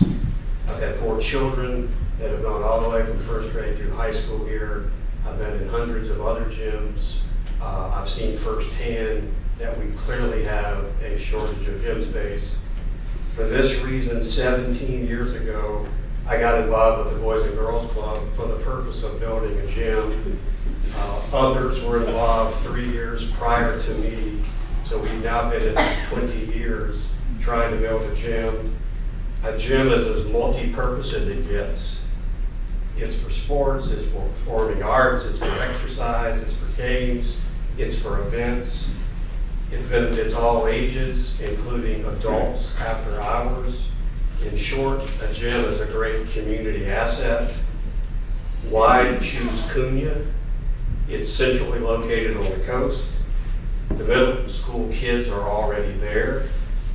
Its close proximity to Adcock and the Cunha classrooms mean the new construction can be limited to the gym itself, and you can take advantage of the capacity of Adcock and the classrooms at Cunha that you'd otherwise have to build for. Further, building at Cunha allows sharing with the school district. Sharing improves utilization. Sharing allows for cost sharing. The school district is going to contribute $3 million in Measure S funds because it's going to be on their site and because it's going to be shared. Further, choosing this site clusters the gym with other recreational activities, principally soccer. We also chose Cunha because there's no environmental issues with this site. Let's keep in mind, we're replacing an asphalt hardtop. It's a skate park and it's tennis courts. It's an asphalt hardtop. The biologists studied it. They determined there was no sensitive habitat areas. The traffic and parking consultant studied it. No mitigation measures were needed. The arborist studied it. The 8 trees that have to come down are all in poor health. So in summary, we think this site is a one-of-a-kind site that's uniquely sited to benefit the community. Why build now? 20 years, we think we paid our dues. Every day that goes by that we don't add this facility, some kid doesn't get to build their dream. This is a good project. It has immense public benefit. We urge your support. Thank you.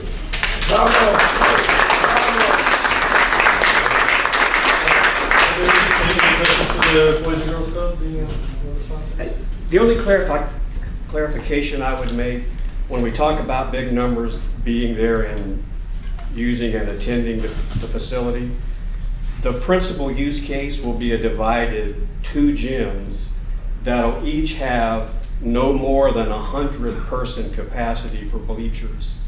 So this vision of there's always going to be 1,300 people there is not the principal use case. It's principally going to be 2 gymnasiums with pull-out bleachers that will probably be used less than half the time themselves. Thank you, Mr. Whiteout. Thank you.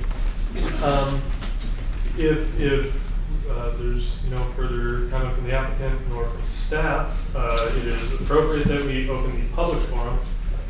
If you want to speak on this topic, please, if you haven't already, fill out and turn in a green sheet. You can present it to staff, and they will shuffle along up here. I have 3 green sheets right now. The first is from Carrie Burke. Good evening, Carrie Burke. And first of all, to our newly appointed Planning Commissioners Evans and Hernandez, thank you so much for your willingness to participate in your important role in the long-term betterment of our community. I really appreciate your willingness to serve. Regarding this project, I think that the shared use building in an existing public facility is just essential for our community. I am an adjacent neighbor, and I fully endorse this facility that will really benefit our youth and have a long-term benefit for our entire community. Thank you. Thank you, Ms. Burke. The second green sheet I have here is from Pamela Fisher.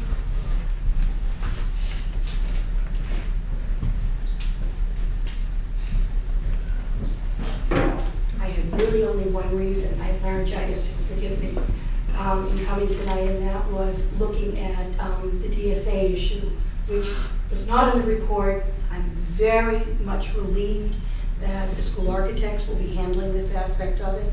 And I'd like to thank Mr. Waddell for his continued generosity. We had a little to do several years ago about light poles in a neighborhood, but at any rate, I just want to express that I am very much in favor of this project. I do have a question. As a former school board member, I know we were lucky enough to have a YMCA in our community. We're not that lucky here, and there's no question that this is needed. We have to keep the kids busy, and what you've kind of created is a loose campus for the kids, for the Boys and Girls Club. Since they couldn't find a home, this has probably been the best outcome. At any rate, so my question though is on CEQA. In that it's just the language of the section, which is routinely used by CUSD for almost anything that they do, that they are exempted from CEQA. But not the LCP. I'll throw that in. Not increasing the student capacity by more than 25%. That language is really very vague, because right now there's nothing there. So it's increasing the capacity of the use of that area by much more than 25%, by 100%. And the other issue is the recommended classroom size of 960 square feet per classroom. It varies from that to like 1,300, et cetera.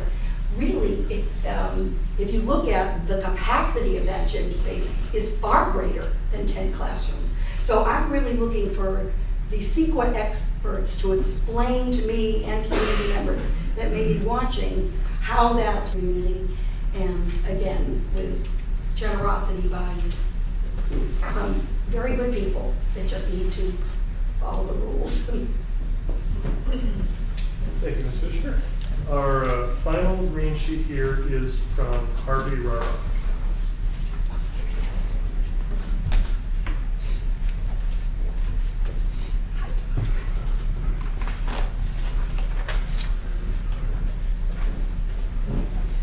Good evening, Commissioners. Harvey Rarback. I'm a director on the Coastside Fire Protection District, but I'm speaking as a private individual. I want to welcome our new commissioners. I hope that this is going to be a productive and time that the city learns to keep its excellent coastal character. Well, I think this is a good project and should be done. I'm very concerned about the categorical exemption that has been requested. I'm going to object on two grounds. One is this is not a minor addition. A minor addition would be a small building that was put on the side of a existing school or gymnasium. This is 18,000 square feet. This is something that really needs to be considered in terms of its environmental impact. It's important. If we want to err, we should err on the side of caution and not just do what the school district has done in the past, and which I remind you has cost them money in terms of suits. The second objection I have to the categorical exemption is the fact that they're using the argument that approval of the project would not result and any significant effects related to traffic. And as Commissioner Hernandez has mentioned, this 1,100 seat capacity on a weekend when there's going to be some kind of tournament is going to create an incredible amount of traffic. The church is right across the street from that. On a Sunday, I can certainly imagine just bedlam. Where are these people going to park? Where are they going to be able to drive through? Well, high water. And by making a categorical exemption, you're not really considering it. So I urge you to insist that CEQA be applied to this project, and we all know that it will then be environmentally benign. Thank you. Thank you, Mr. Roebuck. We have a couple of late-breaking green sheets. The first is from Alan Alfaro.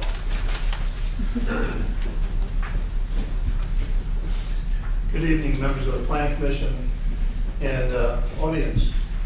I really wanted to just say one thing after listening to some of the speakers. Our community has worked so hard over the years to get to where we are. We have the financial wherewithal to do things for our youth.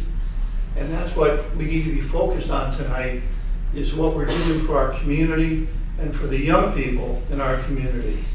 And I understand there's always minor issues with any large project. But I think the key here is to keep our eyes, your eyes, on the big picture. What is it we're trying to accomplish here? We're trying to accomplish something very great and long-term, the future for our community, for our students, for our young athletes. They need these kind of facilities. So I think it's incumbent upon city, the school, Boys and Girls Club, and you to try and find a way to make this happen. It's easy to find fault with any project. We all know how that works.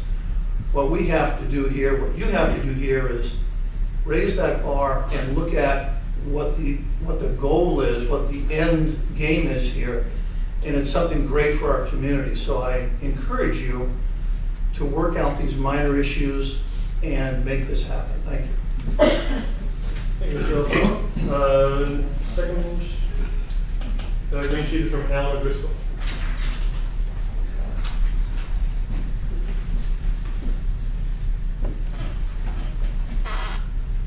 Good evening, commissioners.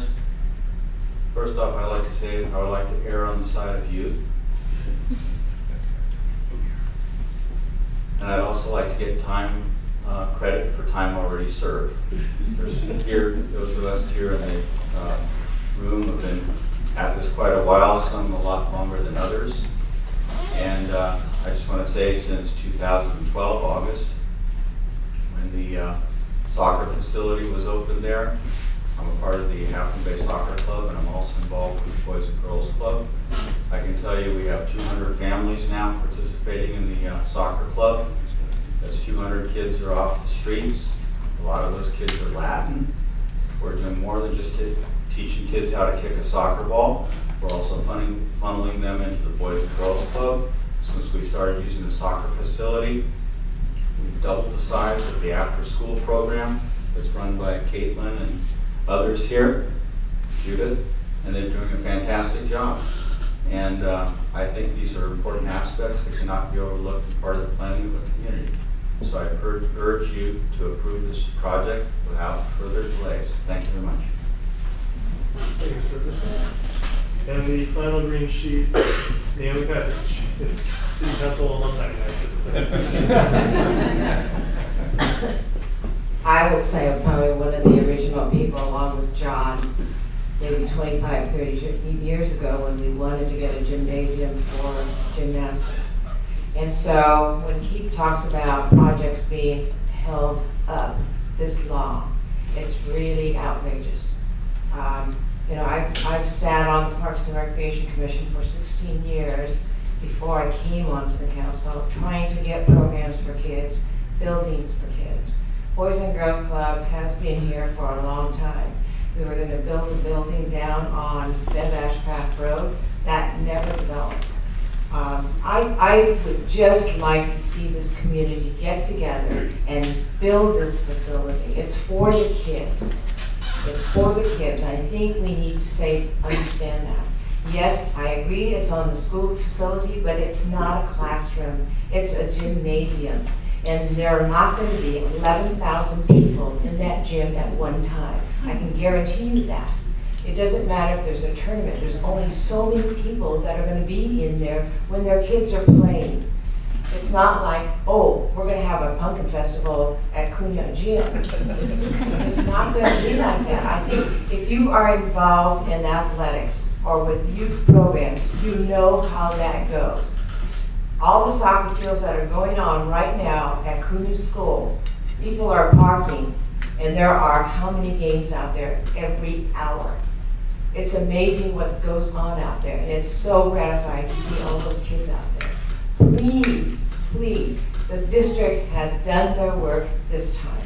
You know, with the CEQA, they really are, they have listened to the public, they have listened to what people have said. They've done their due diligence. Please approve this project so they can move forward. They're not asking for anything that a community shouldn't have right now, you know? So please, think about the youth.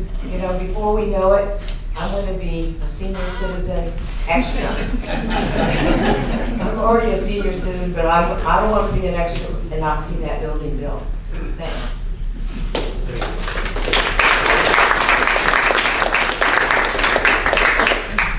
As the applicant, or a representative of the applicant, I'd like to just say one thing.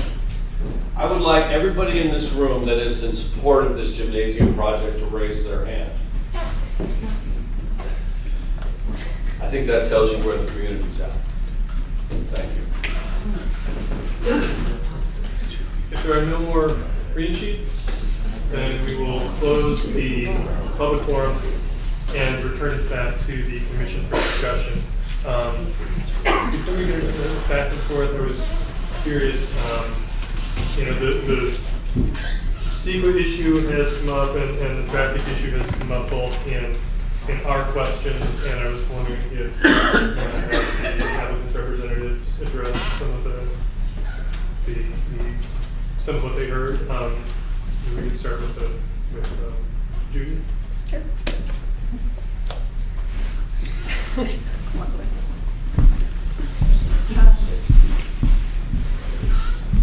I don't know if I can fairly paraphrase the questions that were raised, but you were here, I just wanted to get your feedback. So we were hired by the district to essentially make sure that each environmental topic was considered in regards to this particular project, to ensure that in fact there would be no significant environmental effects, and therefore a different, kind of CEQA document would be needed. That in fact, since it was determined through all of the technical reports, the traffic study, the biological resources report, the arborist report, looking up all the different policies in the city's general plan, what the zoning ordinance was, the air quality, greenhouse gas emissions, cultural resources, et cetera, that we did in fact go straight down the 12-topic, 14-topic list for this particular project, and in fact determined that it was exempt from CEQA, and that these two exemption classes did apply, one the minor addition to schools and the other the infill project, and that based on the technical analysis and based on the analysis that was done, we did not determine that there would be any significant impact. In regards to traffic studies, and Josh is, of course, a traffic engineer, there are standards and significance criteria and thresholds that have been identified and are consistently used to determine the threshold beyond which an impact would occur. And if you're below that threshold, then there is not a significant impact, and you don't have to put mitigations on it or identify alternatives. For example, it doesn't catapult you into doing an in order to mitigate significant impacts that have been identified. So essentially, there will be at times, at off-peak hours, a whole lot of traffic associated with church and, you know, the gym being used to capacity and soccer going on and somebody's holding a garage sale 2 doors down and all kinds of things. But that is not, it's sort of like the parking for Christmas Eve. You don't design your parking lot for Christmas Eve because then you're going to over-design the size of your parking lot and you know, take up space that isn't going to be used 364 days out of the year. So essentially, it's, you don't try to provide asphalt and parking areas for your worst case scenario. You try to provide it for your more typical scenario so that there is sufficient parking on essentially a day-to-day basis, that there would not be an impact or a conflict or cars backing up onto Highway 1 or whatever the, you know, issues associated with that is. So it's not, a determination of less than significant isn't a judgment call.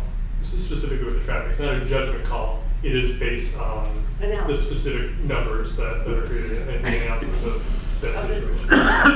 And Josh and the biologists and the arborists, they use standard techniques and requirements and, you know, time-tested scientific methods, if you will, you know, in terms of identifying how much, or for the greenhouse gas modeling. Well, for the additional number of cars and associated trips associated with this, what's the exhaust, you know, how many pounds extra, whatever is, and then the Bay Area Air Quality Management District has a threshold. If you're above it, you have an impact. If you're below it, you don't. So we did that identification and we did the analysis and went through all of that and determined that no, there was no significant impact that should be further studied and then mitigated to a less than significant level. So, and then as far as the CEQA exemptions go, you didn't look at this project and say, that's a minor addition to a school, therefore it qualifies and we don't have to do all this work? No. The phrase minor, to answer the question, why would they, it's a defined term under the CEQA guidelines. There is literally, right up here. Yeah. There is literally a minor addition is considered to be X, Y, and Z. And so essentially we then looked at, does this project match X, Y, and Z as defined by CEQA, and therefore does it meet all the requirements to fit under that exemption category? And we found, you know, and wrote up a memo showing exactly how, in fact, that it did meet all of the criteria. So it's a state definition. It's not sort of a general definition, you know, in terms of, it's not a beauty is in the eye of the beholder kind of thing. It's very no, but I think that's important for the public understanding. Yeah. CEQA So is many layers. the district didn't just slap a CE on it and call it good. Essentially, there's a lot of effort and a lot of analysis that did go into it, and these reports, you know, are available because the district is a public agency, and so of course they're available to the public, and they've been all made available, of course, to the city as well, which some of which are in your packet and others are available at the city. Any more follow-up? Thank you very much.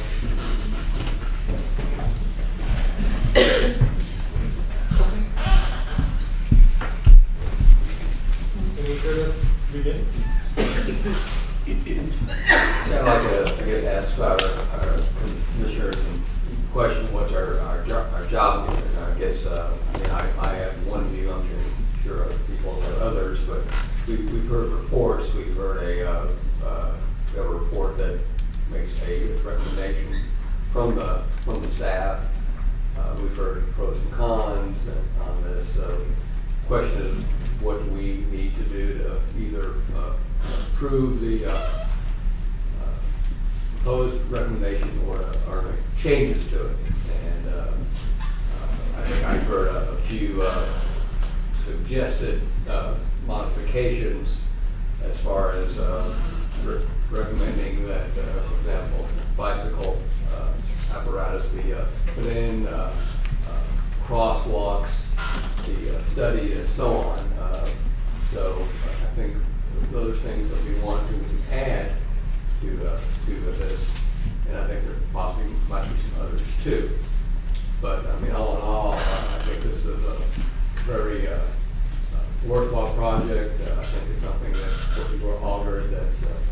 necessary. It'll improve the community.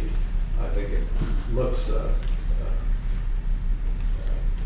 nice, fits in, and so I mean, I'm for approving the project with some changes to the recommendation going forward, but I'm of course waiting to hear what my other fellow commissioners have to say. So I'll turn on my mic and wait to hear what those are. Well, I mean, just, I guess before we get into discussion, we have, specific findings here that we need to either affirm or disagree with or add to.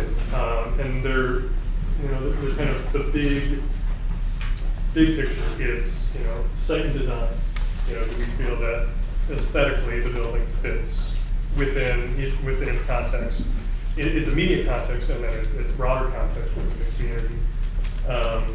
Do we feel the secret review is adequate, or do we support the staff's finding that, or I guess not staff's finding, but the district's finding that the project is categorically exempt? There's a tree removal action that we need to take, as well as a general CDP. And am I missing anything about looking at the second? But I think the site design hours is a review. So,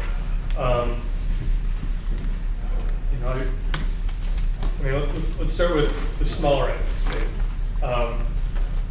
Tree removal. Any issues with the tree removals that are proposed? Just let me, I guess, raise that question. I believe from what I read, and the city code says you can remove trees in certain circumstances if you replace those trees. And I've been a landscape architect to ensure that at least on their design, at least 8 more trees of similar design.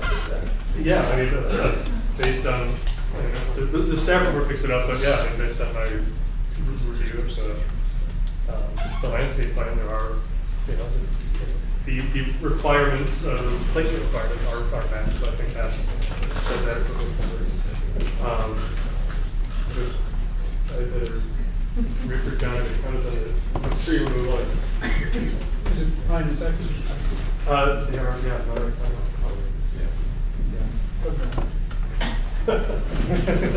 Right over back. So the only thing I observed in the report is that the city is responsible to replace the trees, but they can put them anywhere on the school campus. So there's no constraint as to where they can put them. And given the prominence of Kelly and the fact that a lot of visitors come to town, the question is, part of the landscape plan, do we request or make a condition that the new trees that are planted be at least within when they're mature, visual distance of Kelly, or proximity to Kelly? Yeah,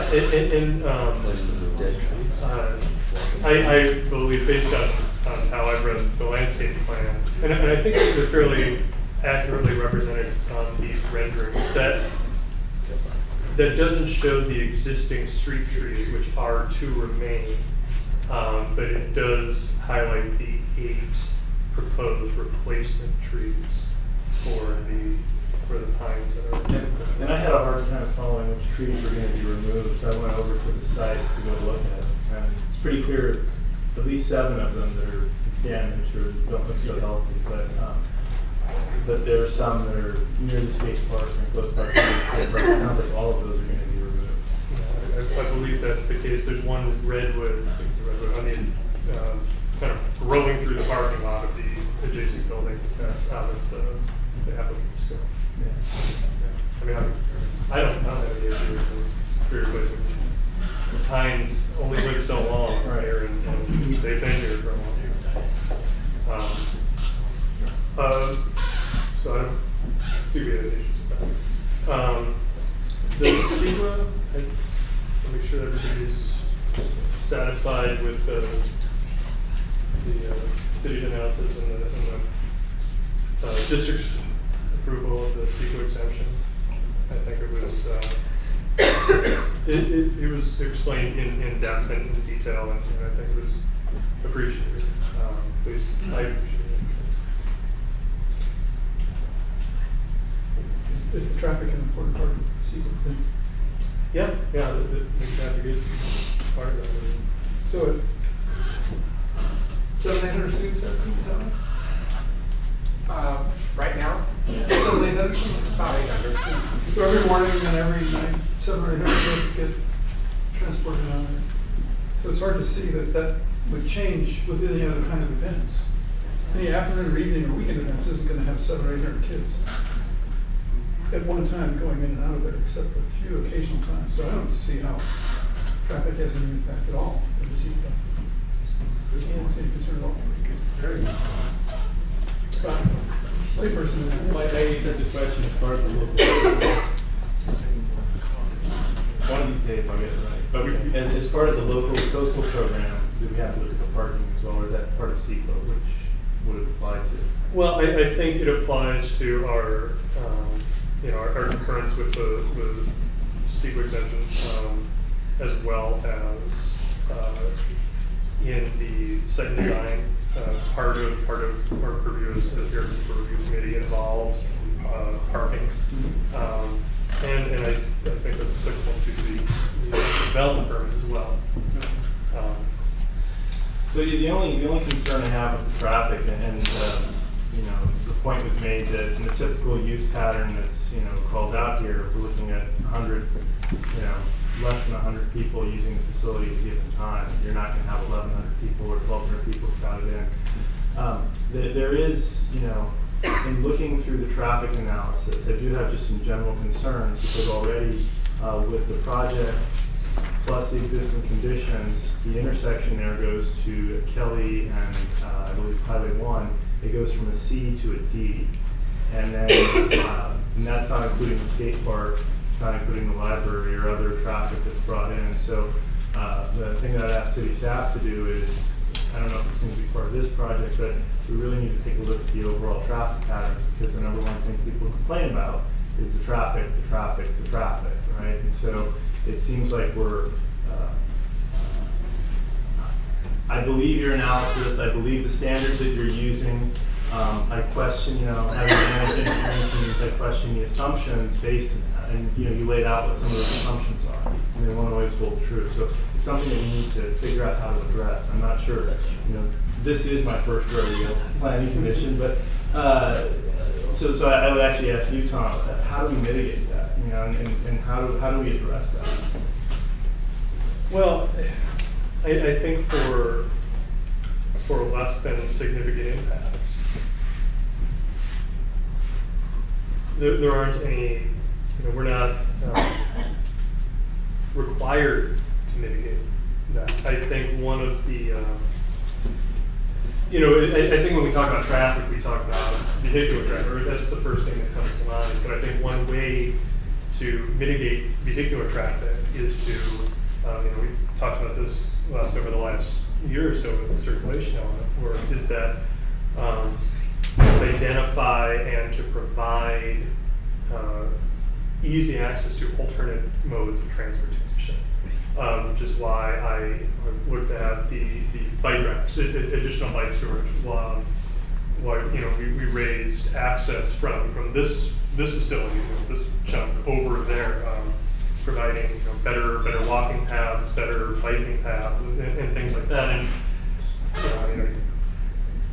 I don't think we could mitigate this by saying, we need to build a trail from Sea Haven to all the way down here. But I think to whatever extent we can, as it relates to this facility, support and encourage alternate mode of transportation. That's our way to do so. There are existing sidewalks.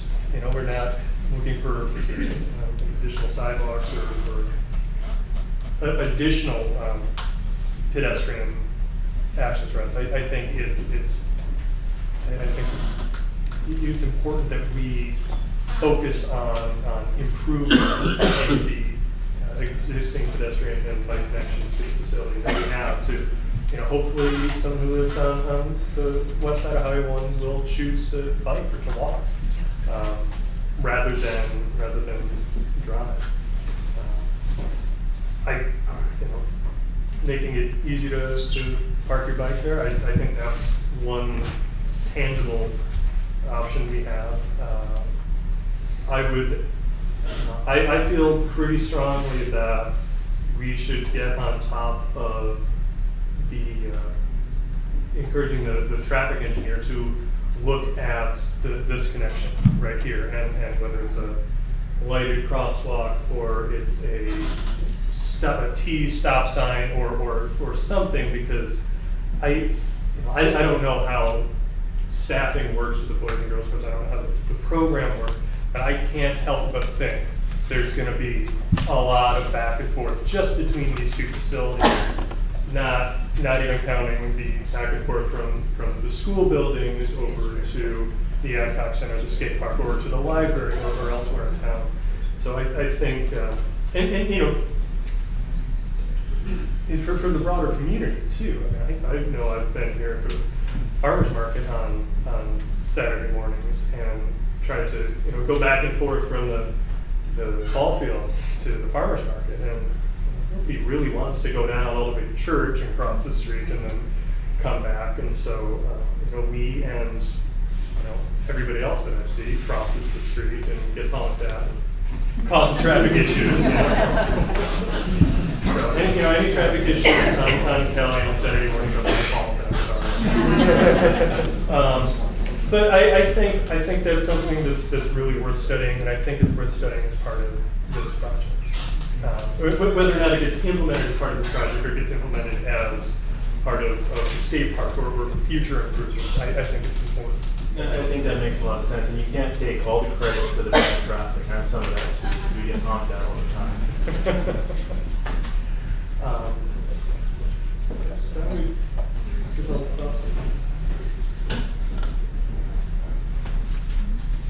Just have several questions, but I appreciate everybody's patience. Is it kind of important for you guys, or is this for me to sit through?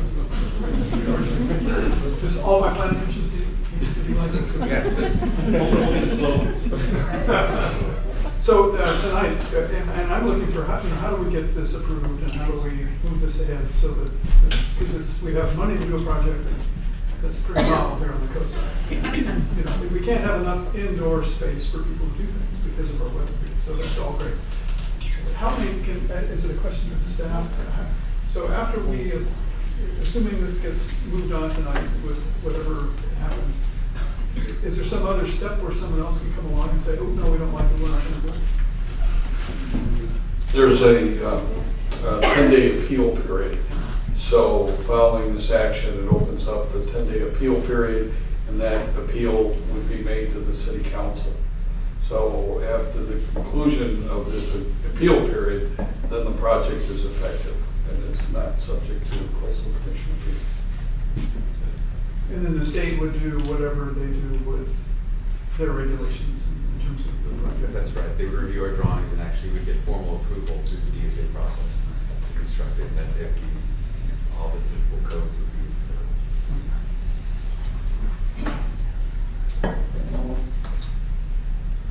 That's it.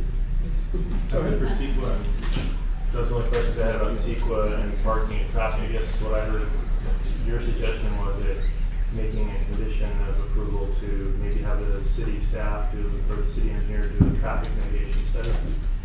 Well, I don't know if I necessarily a traffic mitigation study, because it appears to me there's, if the findings are that the traffic impact is less than significant, then there really is no mitigation. I'm concerned more with the crosswalk and providing, as Bruce mentioned very early on in the meeting, that that's an avenue we have. Yeah, Mr. Chair, we've taken the liberty, if you like, of drafting a condition. If this gets at what your concerns are, we've drafted a condition. Scott, this would be, no, this is for the pedestrian activated crosswalk. So it would be new condition number 4, and it reads, the applicant shall provide a traffic analysis of a pedestrian activated lighted crosswalk subject to the review approval of the city engineer.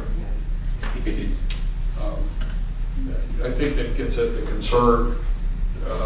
Feel like we can modify that? Or Yeah, I mean, I think that's the first step, right? I mean, that's what has to happen before anything else. Thank you to the staff for getting us out of it and debate the merits of it, including that condition. What? Did you, John, did you want to? Apologize again, this thing. So this memorandum that I got tonight when I got here, it means that it's a little bit different than the original document. Really hold my hand and just kind of, because there aren't like underlines or X's or anything. Can you tell me exactly where it's different? So because I'm trying to compare the two documents. Well, hard for me to understand. Sure. Staff didn't have the benefit of reviewing the elevations that are presented in response to the current concerns we raised in the staff report. But if you're comfortable with these elevations as revised and presented that the applicant described, then we're okay with that too. I mean, we would recommend then that the planning commission determine if they feel that they're comfortable with those elevations as revised, or feel that they'd like to have, or the planning commission would like to see more or additional revisions, that you give the applicant that direction. I think maybe getting to your question, John, in a different way, is that the language in the municipal code concerning architectural and site design review was moved to a different section of the code. And that process had been going on since 2011, and it was finally certified just last week.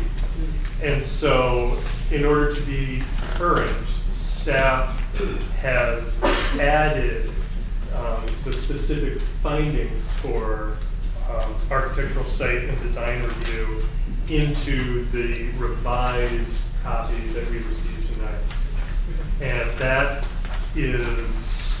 occurs pages 4 and 5, right? So that was a new chunk that was added in to be in conformance with the community code changes that the Coastal Commission certified.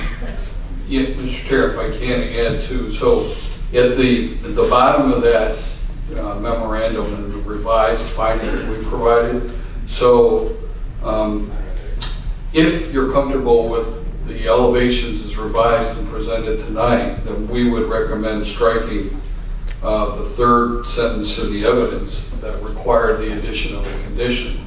If you still want to have the condition, we can leave that in and we can direct them to come back. Or if you're comfortable with the revised elevation, then we can just strike that condition and leave the finding as it is by striking the third sentence on page 5.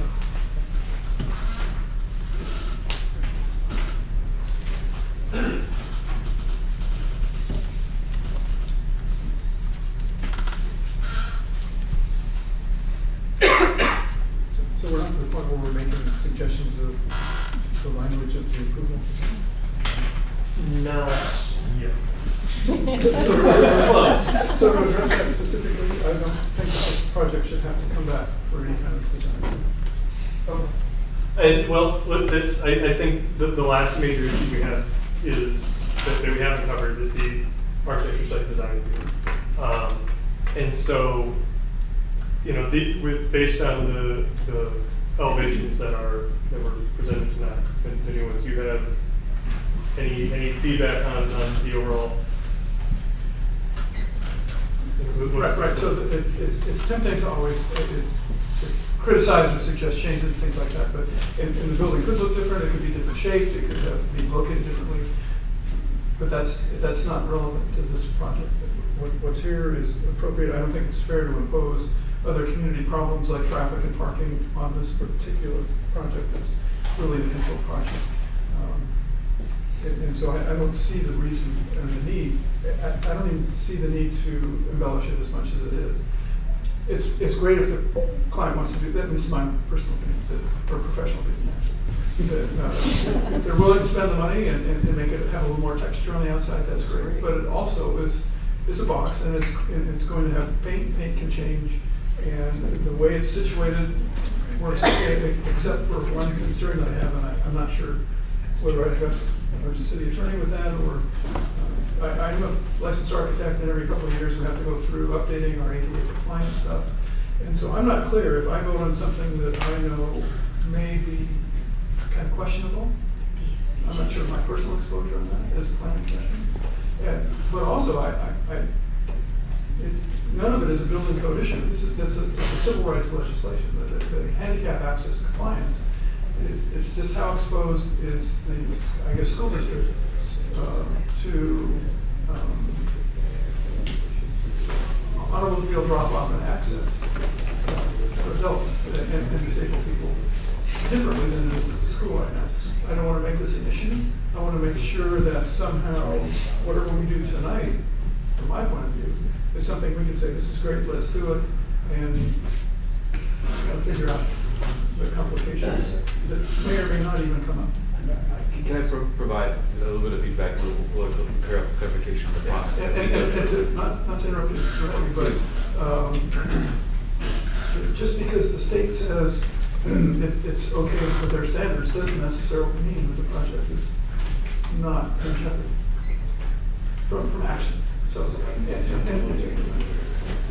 So quickly, I'm not sure how many of you have actually dealt with DSA directly, but their process is very rigorous. It's not the city process is not rigorous, but their level is very distinct, and they are sticklers for following each iota of the law. So and they will hold us to an accessible pathway, making sure we have a pathway through the front entry to the public path of travel. So in that instance, once DSA provides clear direction on any modifications they're requesting, and we revise the drawings and we get final approval, then the drawings are good to go. So again, what you have in front of you aren't DSA approved drawings. They're a package that was created for the planning submittal. So it'd be unfair to completely measure all code regulations on the 7 yard. Understanding that, I feel that comes later in the process. Yeah, and just to answer your other questions, you're acting tonight not in your professional capacity as an architect. You're not signing off on any plans or whatnot. You're just acting as a policy public official.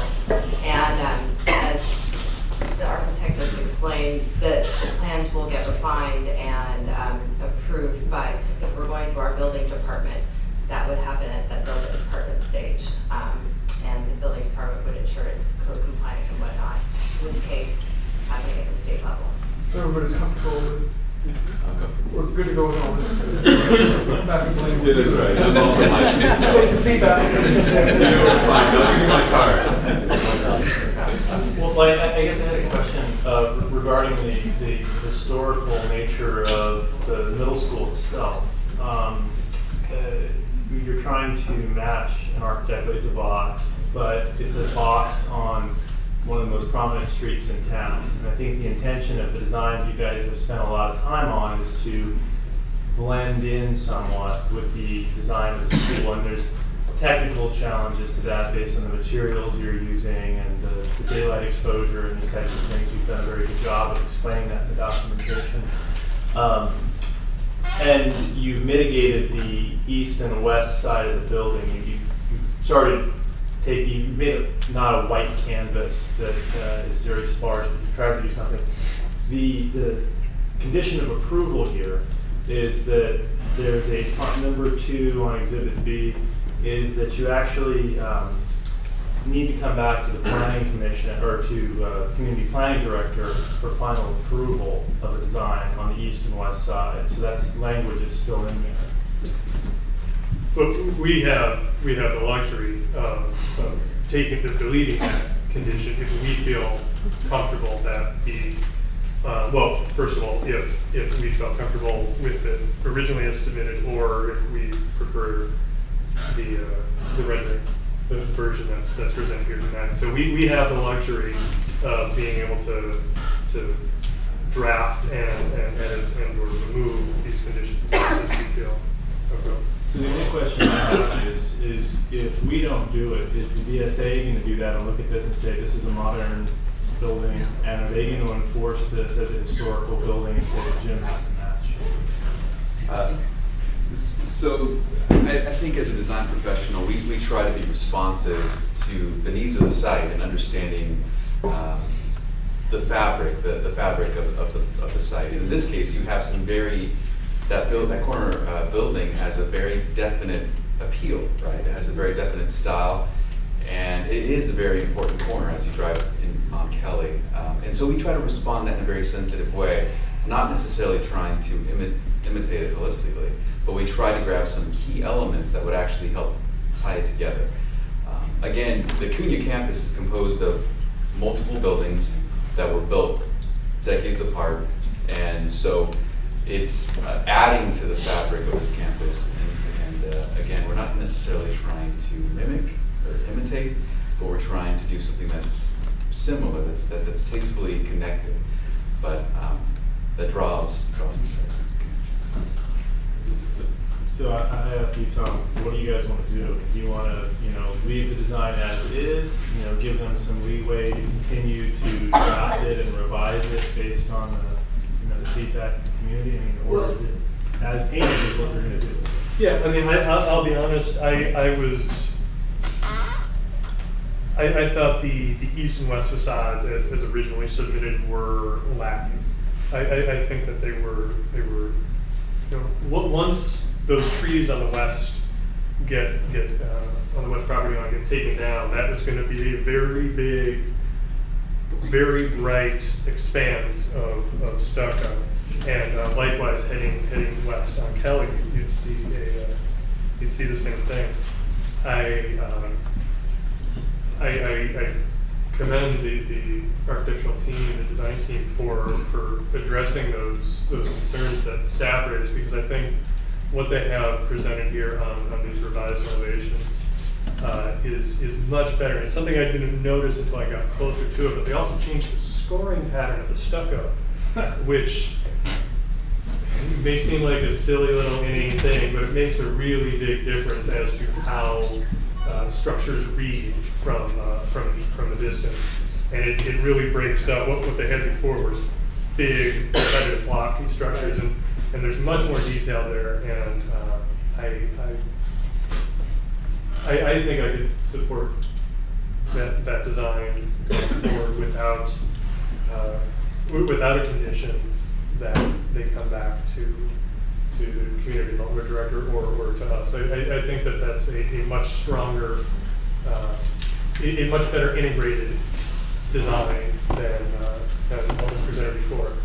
I will admit that teal entrance is very blue, but the entrances to the new facility are much the same, and so I can dig it. That's great. I'll do my best.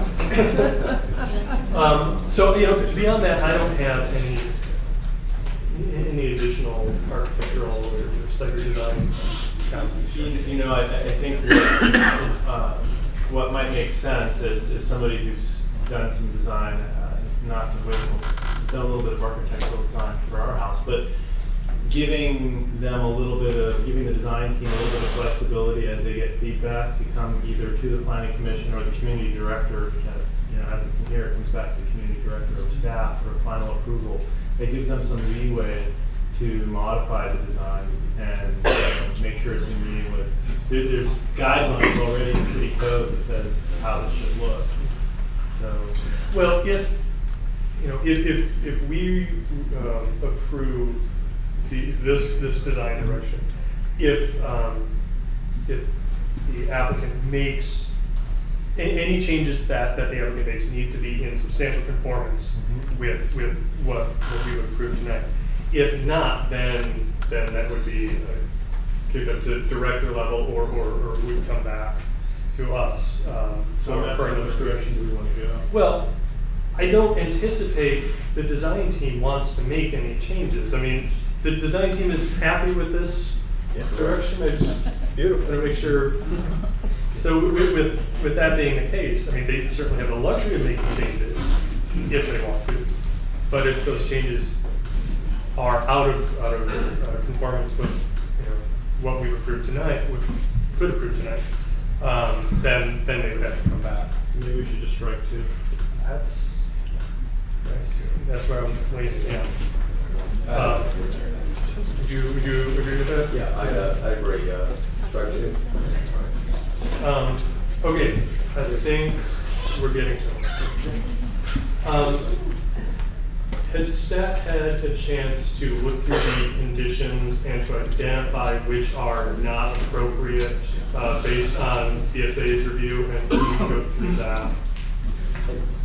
Yes, Mr. Chair, we've gone through and looked at the conditions, and yes, some of the language does need to be removed. For instance, the construction plans, the stormwater regulations still need to be included in there, since the city is responsible for reviewing the stormwater regulations, not at least from that's what's been told to us from Public Works and through their documentation. So.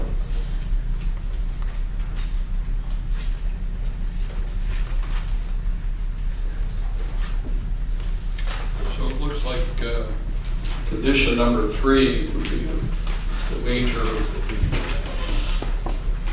that's the one that would. That's the big one there.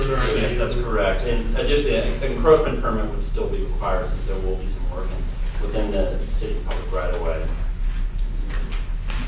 We've actually marked up the set. We read it before, and then we actually marked it up tonight to kind of refer back to what we typically do, or what we normally do when we are submitting a project to the state. For example, 6, 7, 8, 9, 10, 18 are typically items that we would not submit to the city. When it comes to stormwater prevention plans, we submit that directly to the state. Since it is a state-owned project, and we integrate that with the requirements. It might be different if it was an undeveloped site, but in this case, we are working on a site that's already Who's responsible for stormwater mitigation, the city or the state in this case? I don't know. But that's appears to conflict with the direction that staff has received. With all due respect to your experience, I don't know if it would set a good precedent if we started checking off conditions of approval based on the applicant. Because wow. So I'd like to, if we're gonna, I mean, I suppose what would happen if we approve a condition of approval that is not applicable? Right, and that's a great idea, Mr. Chair. If it's not applicable, then it's not applicable. To our recollection, that yes, we're required to comply with the Stormwater Quality Act. And if it's not applicable in its operation, if it's approved through the State Department of Architecture or whomever, then we're okay with that. We'll verify it. But as you indicated, we don't see any harm in having superfluous conditions in here. If somebody else is going to regulate them, that's fine with us. Would we need to add language? Or would we? You can't add a conditional condition. If these apply, then they apply. Right. I don't see a need to add any other language. It just says the city engineer's review and approval, and if the city engineer city engineer is says, okay, satisfied that DSA the takes state care of is it. covering it. And I would suggest that, understanding the construction permits are issued by the state, that there still be a condition in here that says the project is required to get construction permits from the state.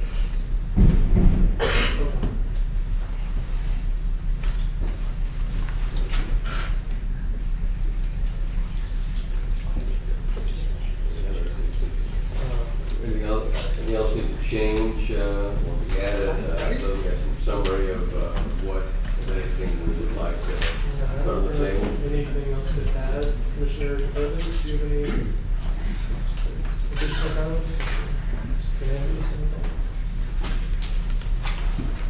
And I think you.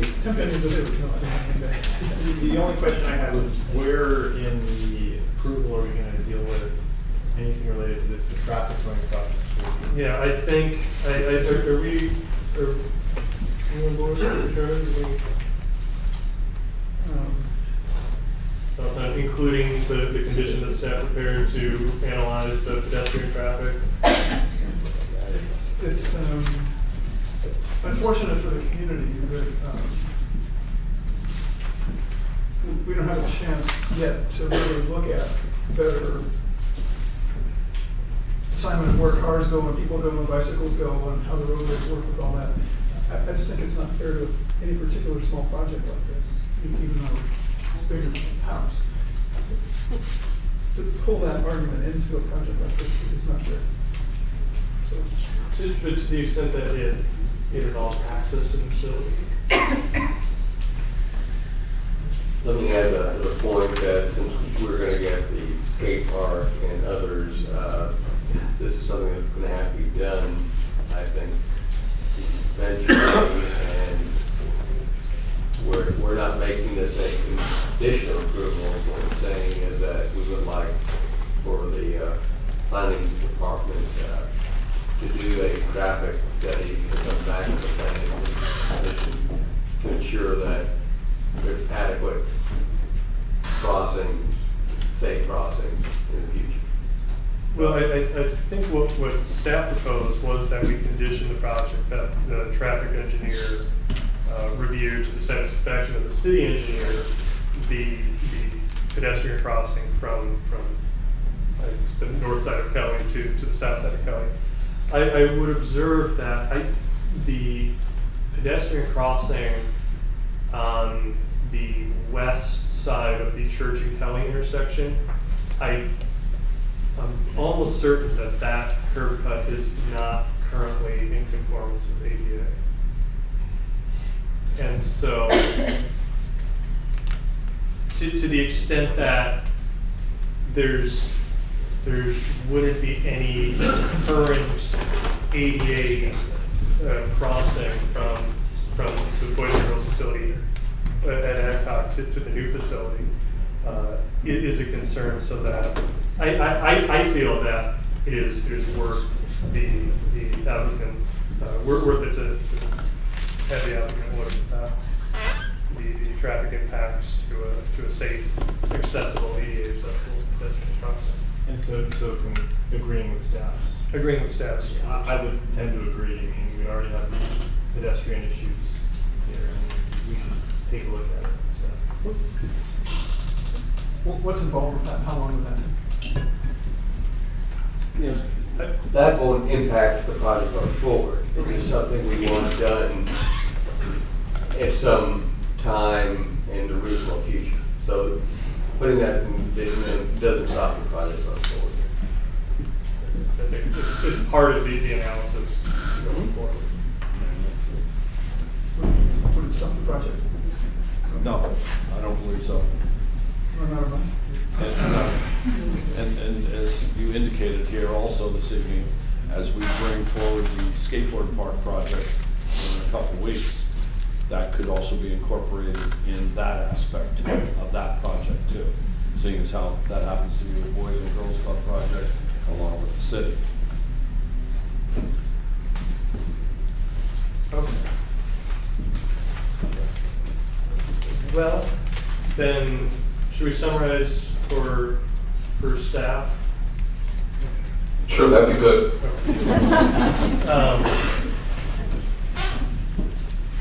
Are we comfortable, do we want to include a condition on additional bike parking, or just as a verbal encouragement for the applicant to provide what? Either way. The applicant doesn't appear to feel strongly. If the applicant is not concerned with it, I think we should encourage the bike parking. Yeah. I feel the same way.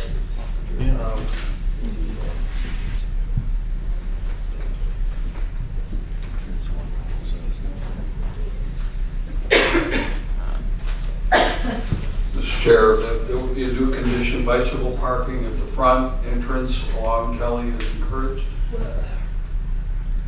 I wouldn't want to tell the applicant where to put it, but bicycle parking in relation to access from Kelly. Maybe somewhere closer to residence. Got it. So I think that would be new condition number 3, or I don't know how you want to number it, but it appears to me that the direction we're headed is strike condition number 2 and strike condition number 3. Right? And so in place of those, wherever they may fall, we'll add a condition on bike parking and add a condition that the applicant provide a traffic analysis of a pedestrian crosswalk from across town. Got it. Are there any other additions, comments? No? Well, then in order to proceed, we need a motion.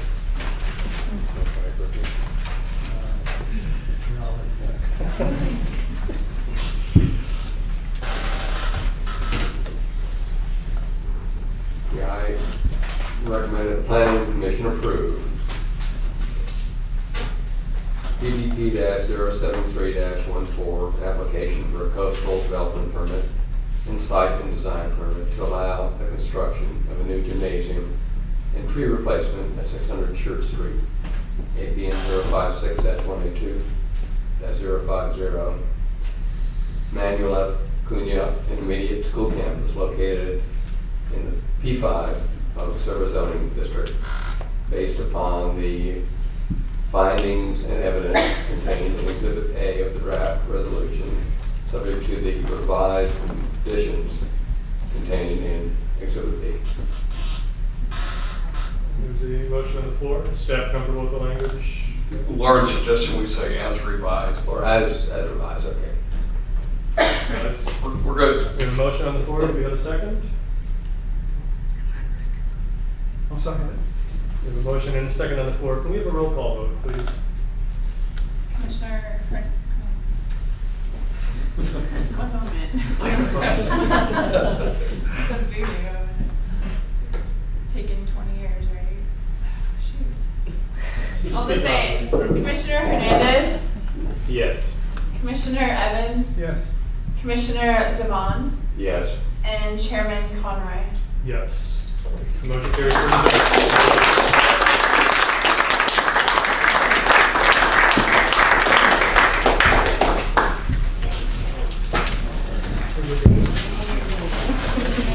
See you later, you guys. You guys aren't all here for the Odyssey. Not tonight. Thank you very much. Thank you. I don't think we've ever met.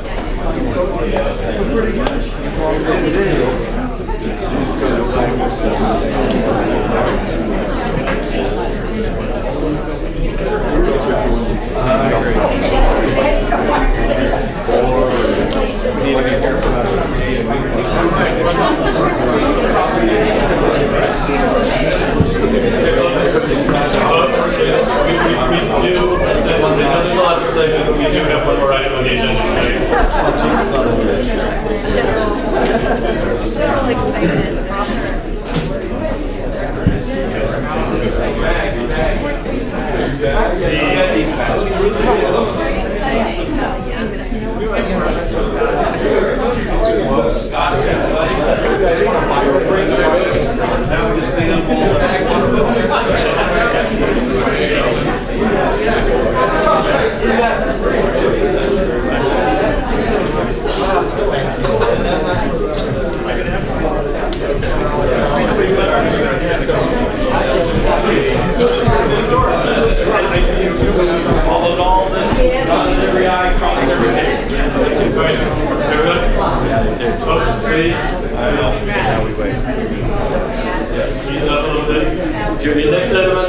you so much.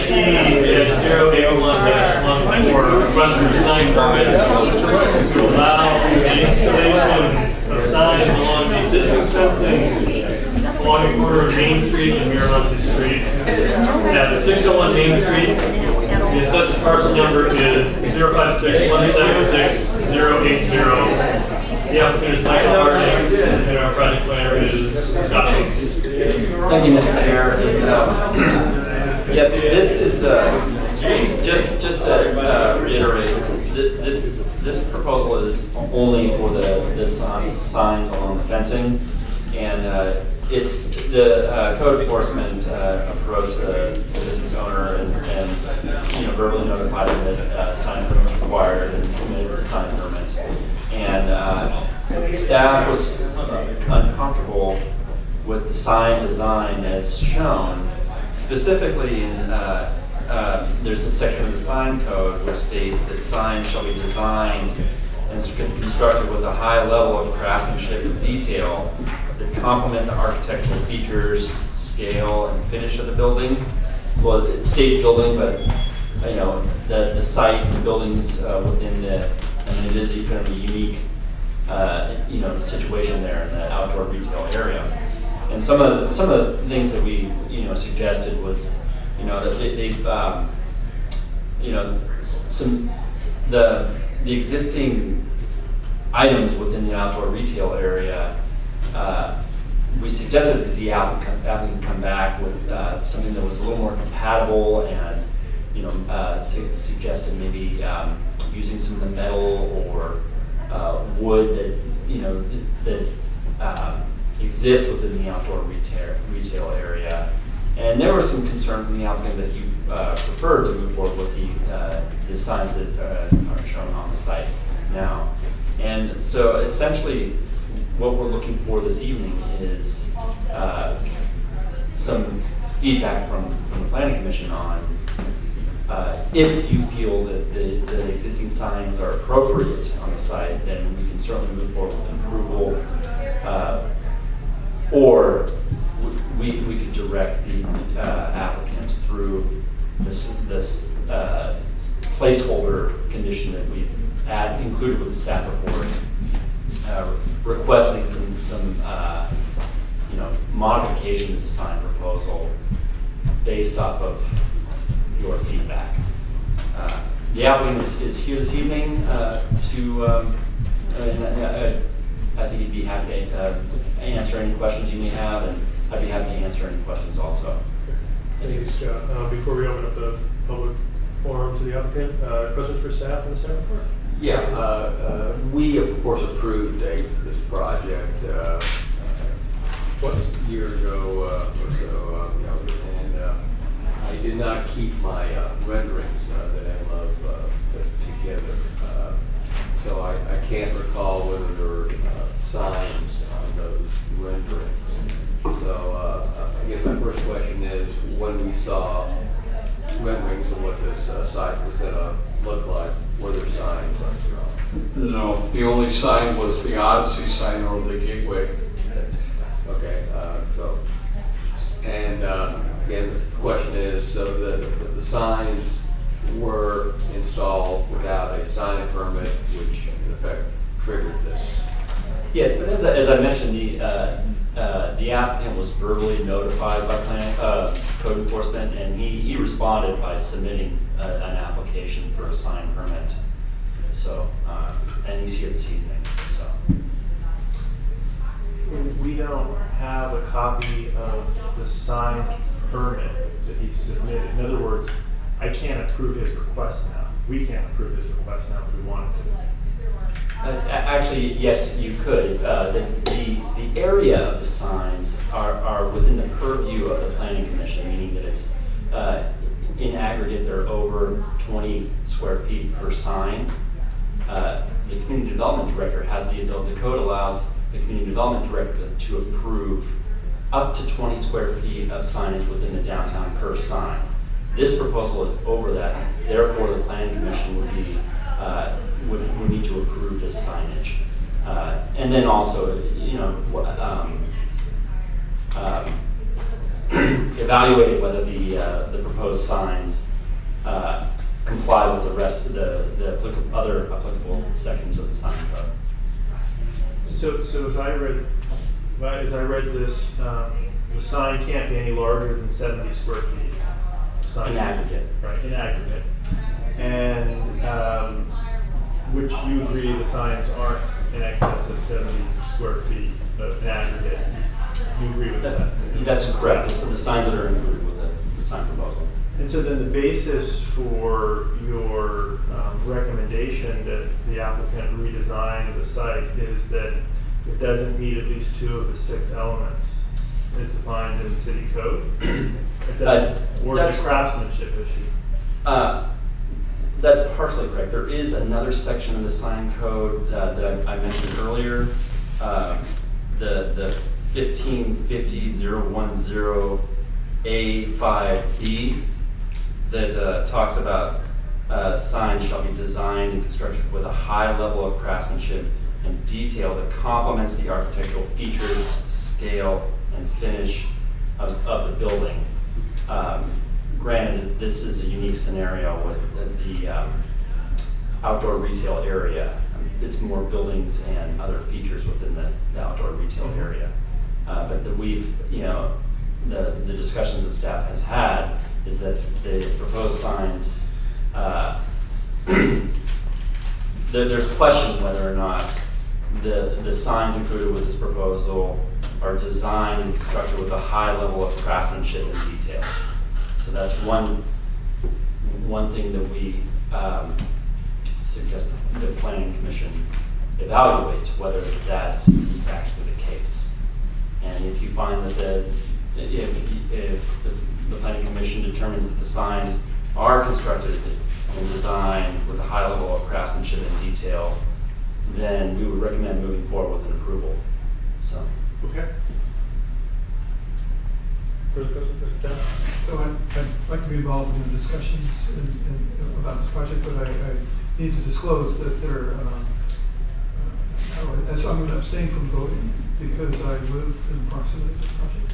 And that may not be a conflict of interest. I'm going to recuse myself, but I'd like to be in the discussion, but not actually vote. Did I say that? Help me with how I say you that. You said that correctly. You do not have a per se conflict of interest. We've sought advice on this.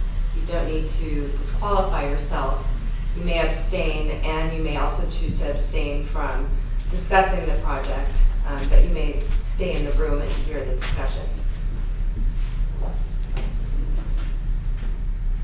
Does that answer your question? Sure. And the conflict is our resident. We live at 623 Johnson Street. So what does that mean? So I can talk about it, but I'm just not going to vote, right? Can I ask questions, or should I just listen? I think to be on the safe side, I would just be present and not contribute to the discussion for tonight. And in the future, we'll have more clarification from the commission on whether or not there's actually a conflict in these cases. Fortunately, that does leave us with a quorum. If there aren't any other questions for staff, we can open up to the applicant. Sure.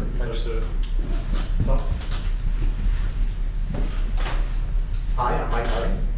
Welcome, new commissioners. Thank you for your service. I think this is, having sat now through a number of commission meetings on different parts of this project, I can tell you that you actually are doing community service.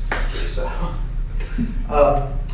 by the way, I don't know, I'm sure this has no bearing whatsoever, but for the record, for me, I would be very comfortable with Commissioner Evans weighing in on this and being part of the conversation, because I believe the opinion of our neighbors is very important. And so I'm open to that. I don't know if that has any bearing on this, but I would have no complaint, just for the record. As you know, we've been working to transform what was a vacant lot, perhaps you could say an eyesore, into something that, well, maybe not as noble as what the Boys and Girls Club is doing here with the Cunha Gym, provides some outlet for the community and for our visitors. And when we designed these signs and put them in place, I made the mistake of not making a sign permit in advance of that. I accept that. I went to the city promptly to correct that issue. I think we have I'll just call it a disagreement on, a not unfriendly disagreement, but a disagreement on what those signs should or could look like. When we were conceiving of those signs, we specifically put them in such a way that they would contrast, but not in a negative way, to allow the messages of the signs to flow through. So it wouldn't necessarily melt exactly into the organic component of the existing sites. That was a conscious decision. With that being said, we look forward to hearing I look forward to hearing the discussion, and let's resolve this in some way moving forward. Thank you. Are there any questions for the applicant? Commissioner Hernandez? What are the signs made of? You want to walk us through that? They're .016 aluminum. So they're I guess it's 0.1016 inches thick aluminum. The aluminum is in fact white, and there is a black ink on top of it. There are no other structural elements of the signs.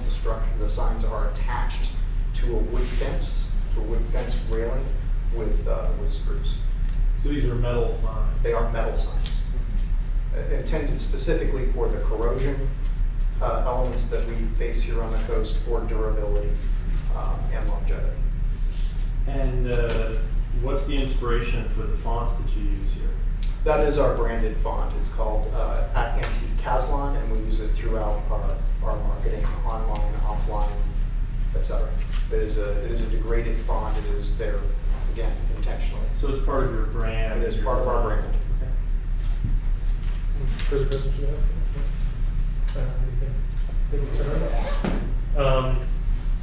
Well, with that, we will open the public forum. We have one green sheet. Sarah Bolger, please.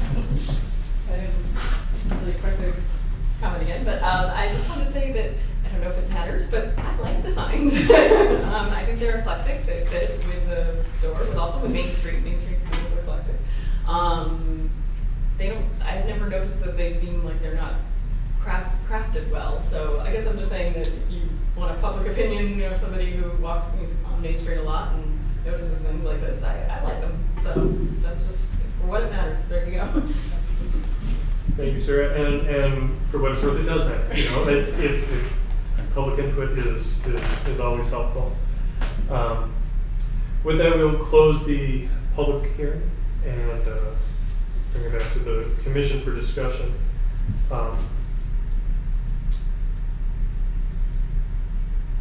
Unless one of you guys wants to jump in. All right, so I think a year ago when we approved this project, we certainly saw this as a unique, eclectic kind of situation. I think one that does not necessarily adhere to the codes that you see downtown. Of course, that said, I think we have an obligation to, under the spirit of the code, to advise clients and others of what might meet those standards. But then again, beauty is in the eyes of the beholder. From a view standpoint, in fact, I usually have coffee in the afternoon at Moonside across the street. And the last week or so, I've been asking people who've been sitting outside, what do you think of the signs? And have people say they're fine. I ask questions, any improvements? I've got one or two people as well. We could angle it this way or put it vertical rather than horizontal, and so on. So I mean, obviously, different people would have different views. I think they look okay for the site. Can it be made more attractive? I mean, I guess I can offer some suggestions. I'm not sure if they're good or bad.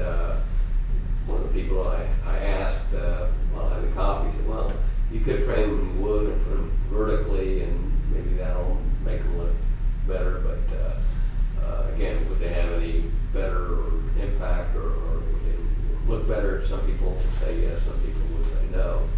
So, you know, from my standpoint, I mean, I like to hear from my other fellow commissioners, because I can go either way, because I think this is a fairly unique project, and therefore signage, you know, not necessarily applicable for it to meet everything that's currently in the code that's really designed for commercial use.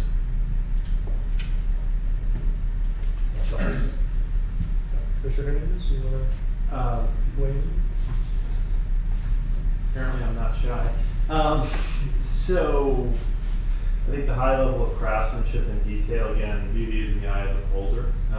So I think there's certainly detail is something that's clearly been applied here, and a lot of thought. I mean, if you look at the branding inside the store, there's a consistent use of fonts and lettering. It is,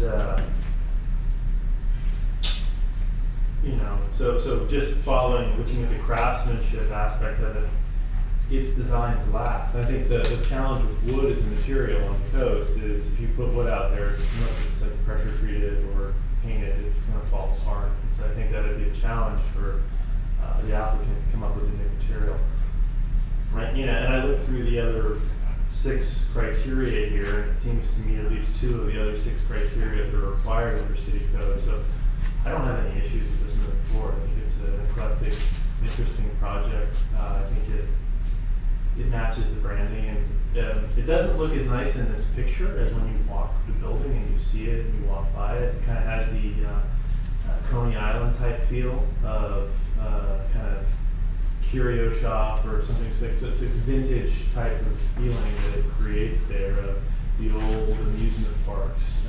So I think it contributes to the eclectic nature of downtown, which is again actually part of the code, right? To be eclectic, it's actually a positive attribute. So it's certainly, there's no more eclectic business. Well-branded, eclectic.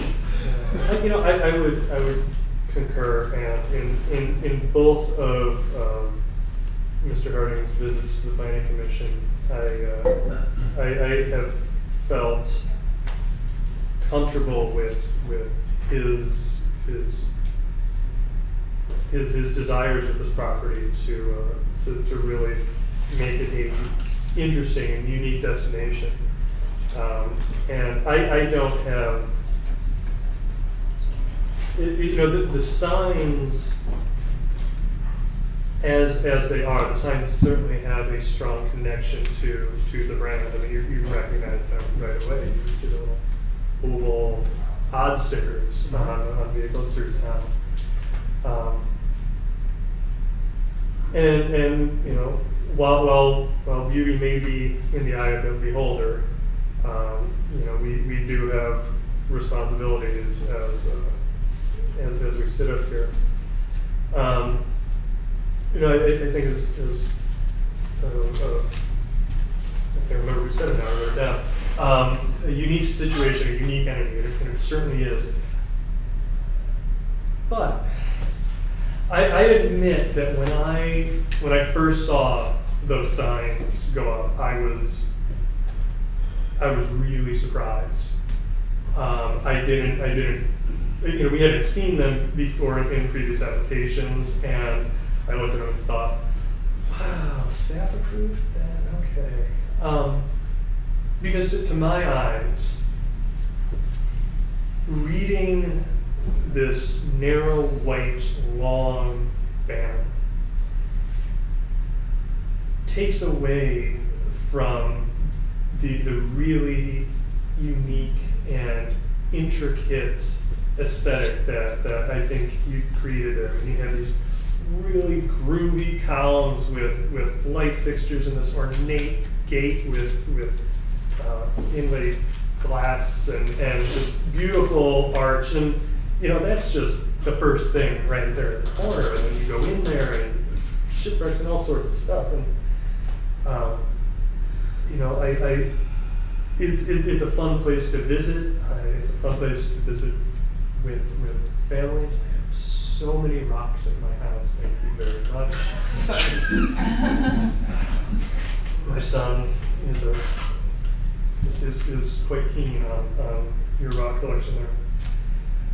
But to me, the way those signs read, and maybe it's just my eye level that I hit when walking by, but or the color, the bright color, something about it pushes my eyes away. I'm less interested in looking beyond because there's this bright white eye level 12-inch by 33 or 37 foot banner right there. And I don't, I think as individual signs, there's some merit there.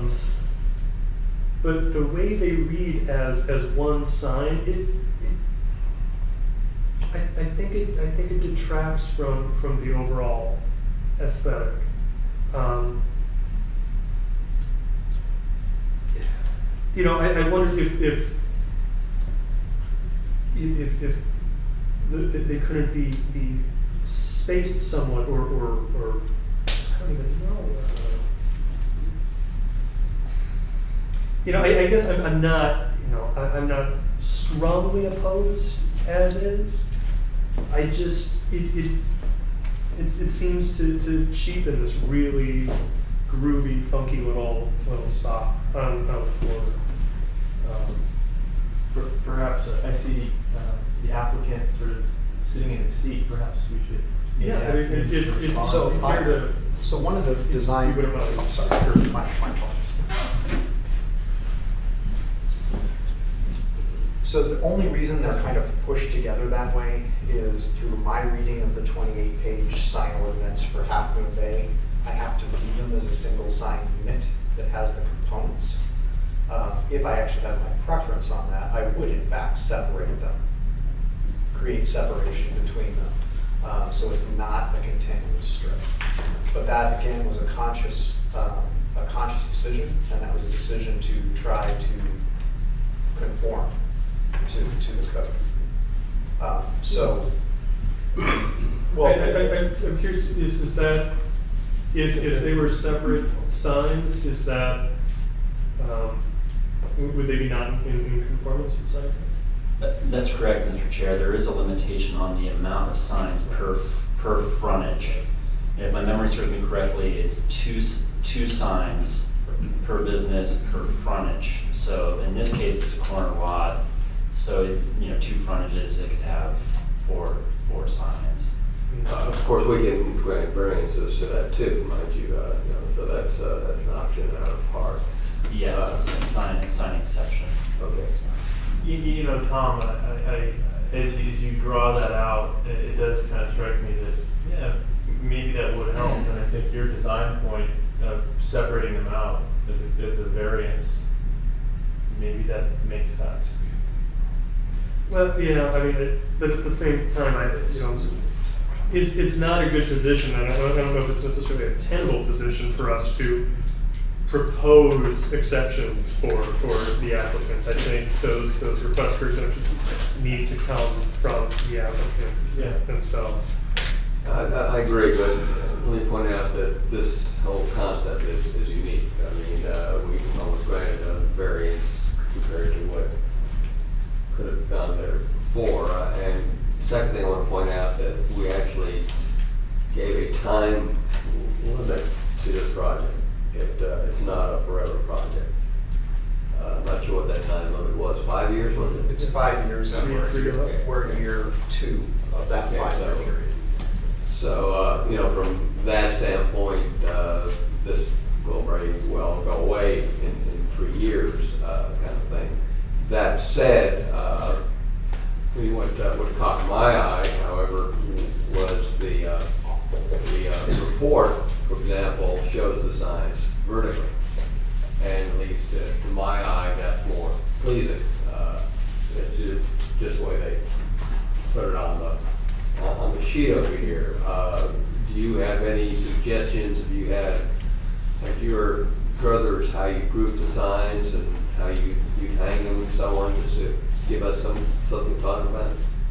as this has cropped up, I've actually been thinking about a number of different ways to kind of find a way forward. One of the things that occurred to me was a vertical installation on a post inside the property line, right, above the fence level, right? So the concern that I have with that is where would I place it, right? Because I've created some sight lines in there, and it's not clear to me where that would be, but it takes it off the perimeter and still achieves the effect, that we're looking for. And by the way, Mr. Commissioner, I had difficulty representing the signs at scale myself in some reasonable real estate. So the presentation in that application is not to suggest that it's a vertical installation. It was merely an enumeration of the signs on available paper real estate. Can we get some feedback from staff? Are we pushing things too far afield here? Yeah, not too far afield, but if we decide to go the route of the sign exception, wasn't noticed for that, we need to come back for a sign exception. If you want to give us that direction, then we'd be happy to bring it back on a subsequent agenda and renotice it. Then that could give the applicant time to address your concerns with something a little bit more vertical or that may get closer at what your concerns are. For what it's worth, I'm really not interested in dragging this out unnecessarily.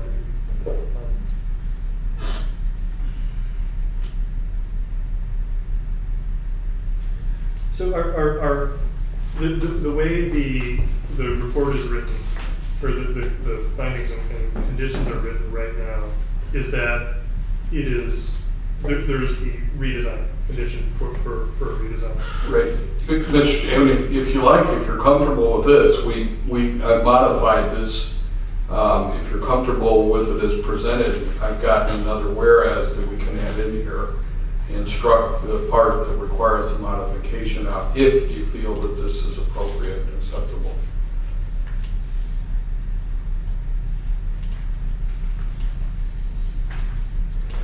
What do you think, Ellen? I'm kind of torn here.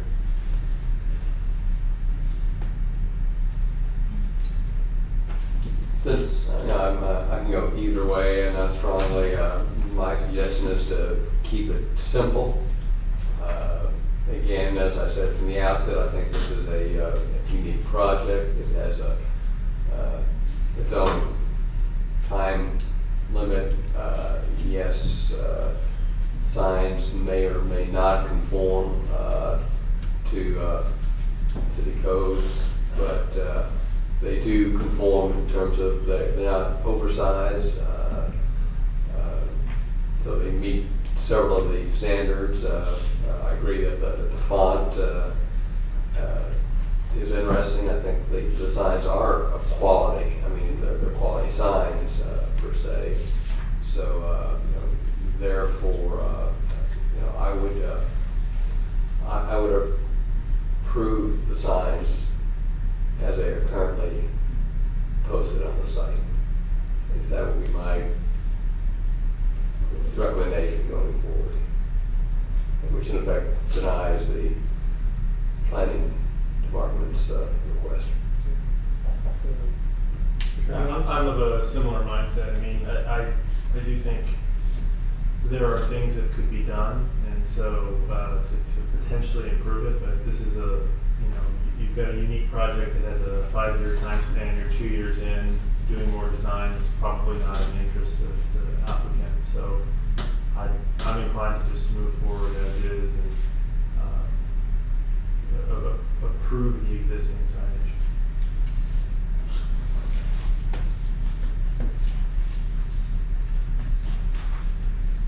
Can you provide us with the text of the...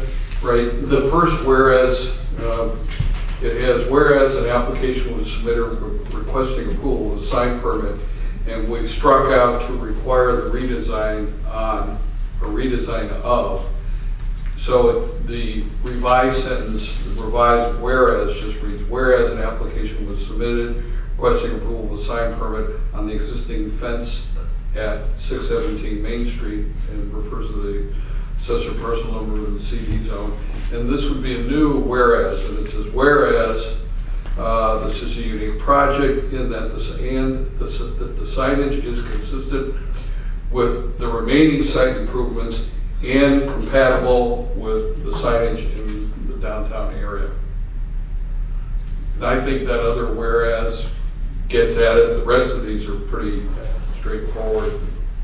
And then in the conditions, is it fair that we would just strike number 1? Right. Actually, we would also adjust the authorization too, though, right? Approval of this permit authorizes a request for a sign permit on, so kind of changing the authorization of the conditions to reflect that first whereas. Yes, yes. If request a sign permit as submitted. Yeah.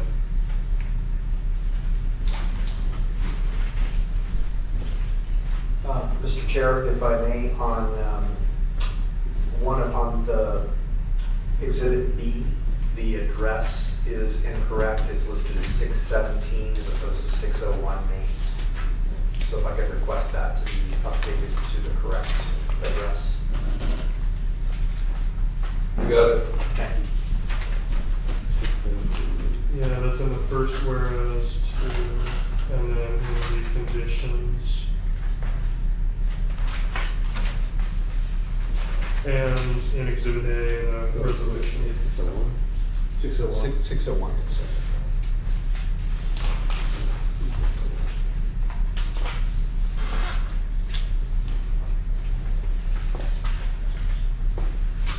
Yeah, I'm good with it.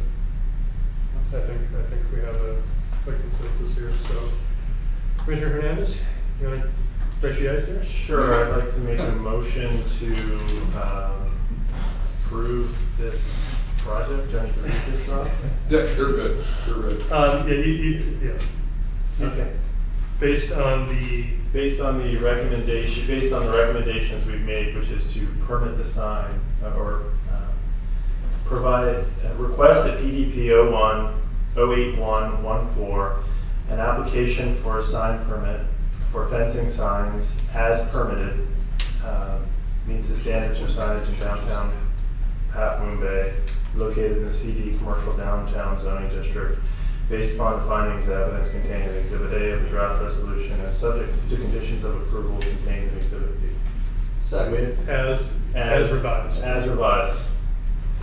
Does that work for staff? Yes, sir. Do you have a second? Second. All in favor? Aye. Aye. Motion carries 3-0 with Commissioner Evans abstaining. And congratulations. And that concludes Well, our public hearing. Mr. Chair, you also have another item on here. Remember, we wanted to see, excuse me, we got Planning Commission communications. Yes. And so far, I've got one planning commissioner that's interested in attending the Planning Commission Academy, and that's all. I'd like to go with that. Okay, all right, then we've got two. Good. That'll do it then. Very good. Do we have any other discussion items, planning commissioner discussion items? Yeah, the only thing that I would request, and if this was in the school project, I didn't see it, but getting the actual background CEQA documentation, for me, it's helpful because, like, I'd like to look at the analysis and the report. All I got was the summary that was submitted by the school district to the county. I didn't get the actual detailed report in the documentation. So, in the future, if we could get those types of things, I think it would help me, because when people ask me questions, I'm still coming up to speed on all this. That's helpful to me. We'd be happy to provide that. And we can send this along to you just for your records anyway. You know, for this particular project, I think we've covered it. We kind of beat the horse, dead horse. But it would have reduced the numbers of questions I had in the back and forth with you guys if I would have just been able to read that. So. If your request is for more paperwork, Commissioner Hernandez, your wish will be granted many times over. I'll regret that. No other planning commission? John? I think it's unfortunate that the planning commission was asked to make a decision on a project that your signs came forward and you're just asking for an apology that you didn't apply for a permit ahead of time. And so we're being asked to have you redesign and take something down. And it's disappointing that that's allowed to happen. If someone does a project without getting a permit and then is brought back in front of the planning commission, there ought to be some other mechanism. That's how the violation is abated, by applying for the appropriate permit. I understand, but it seems like we could have a way of looking at how, someone's not going to build a building with that, but there's other simplistic things like signs and things that it's kind of like a party tick. You know, I think it's a bad precedent. Well, actually, after the fact, something like that. Mr. Chair, if I may, I just want to emphasize that, I mentioned this earlier, that, the community development director does have the ability to approve any sign up to 20 square feet, where these signs actually exceed that threshold. So any business owner that requests a sign over 20 square feet is required to be, the sign approval needs to be reviewed and approved by the planning commission. So, and which this sign is included in that. But I think if I might, to John's point, the way you conveyed this to us is it was an oversight on your part. I made a mistake. Right, and so I think the staff has done an excellent job of streamlining the process in most respects. It'd be nice to have a checklist of things for a business, like make sure you have your signage. I mean, they're dumb things, but we use it all the time in engineering, and checklists are really great for quality control and they reduce the problem. So it's a suggestion for staff.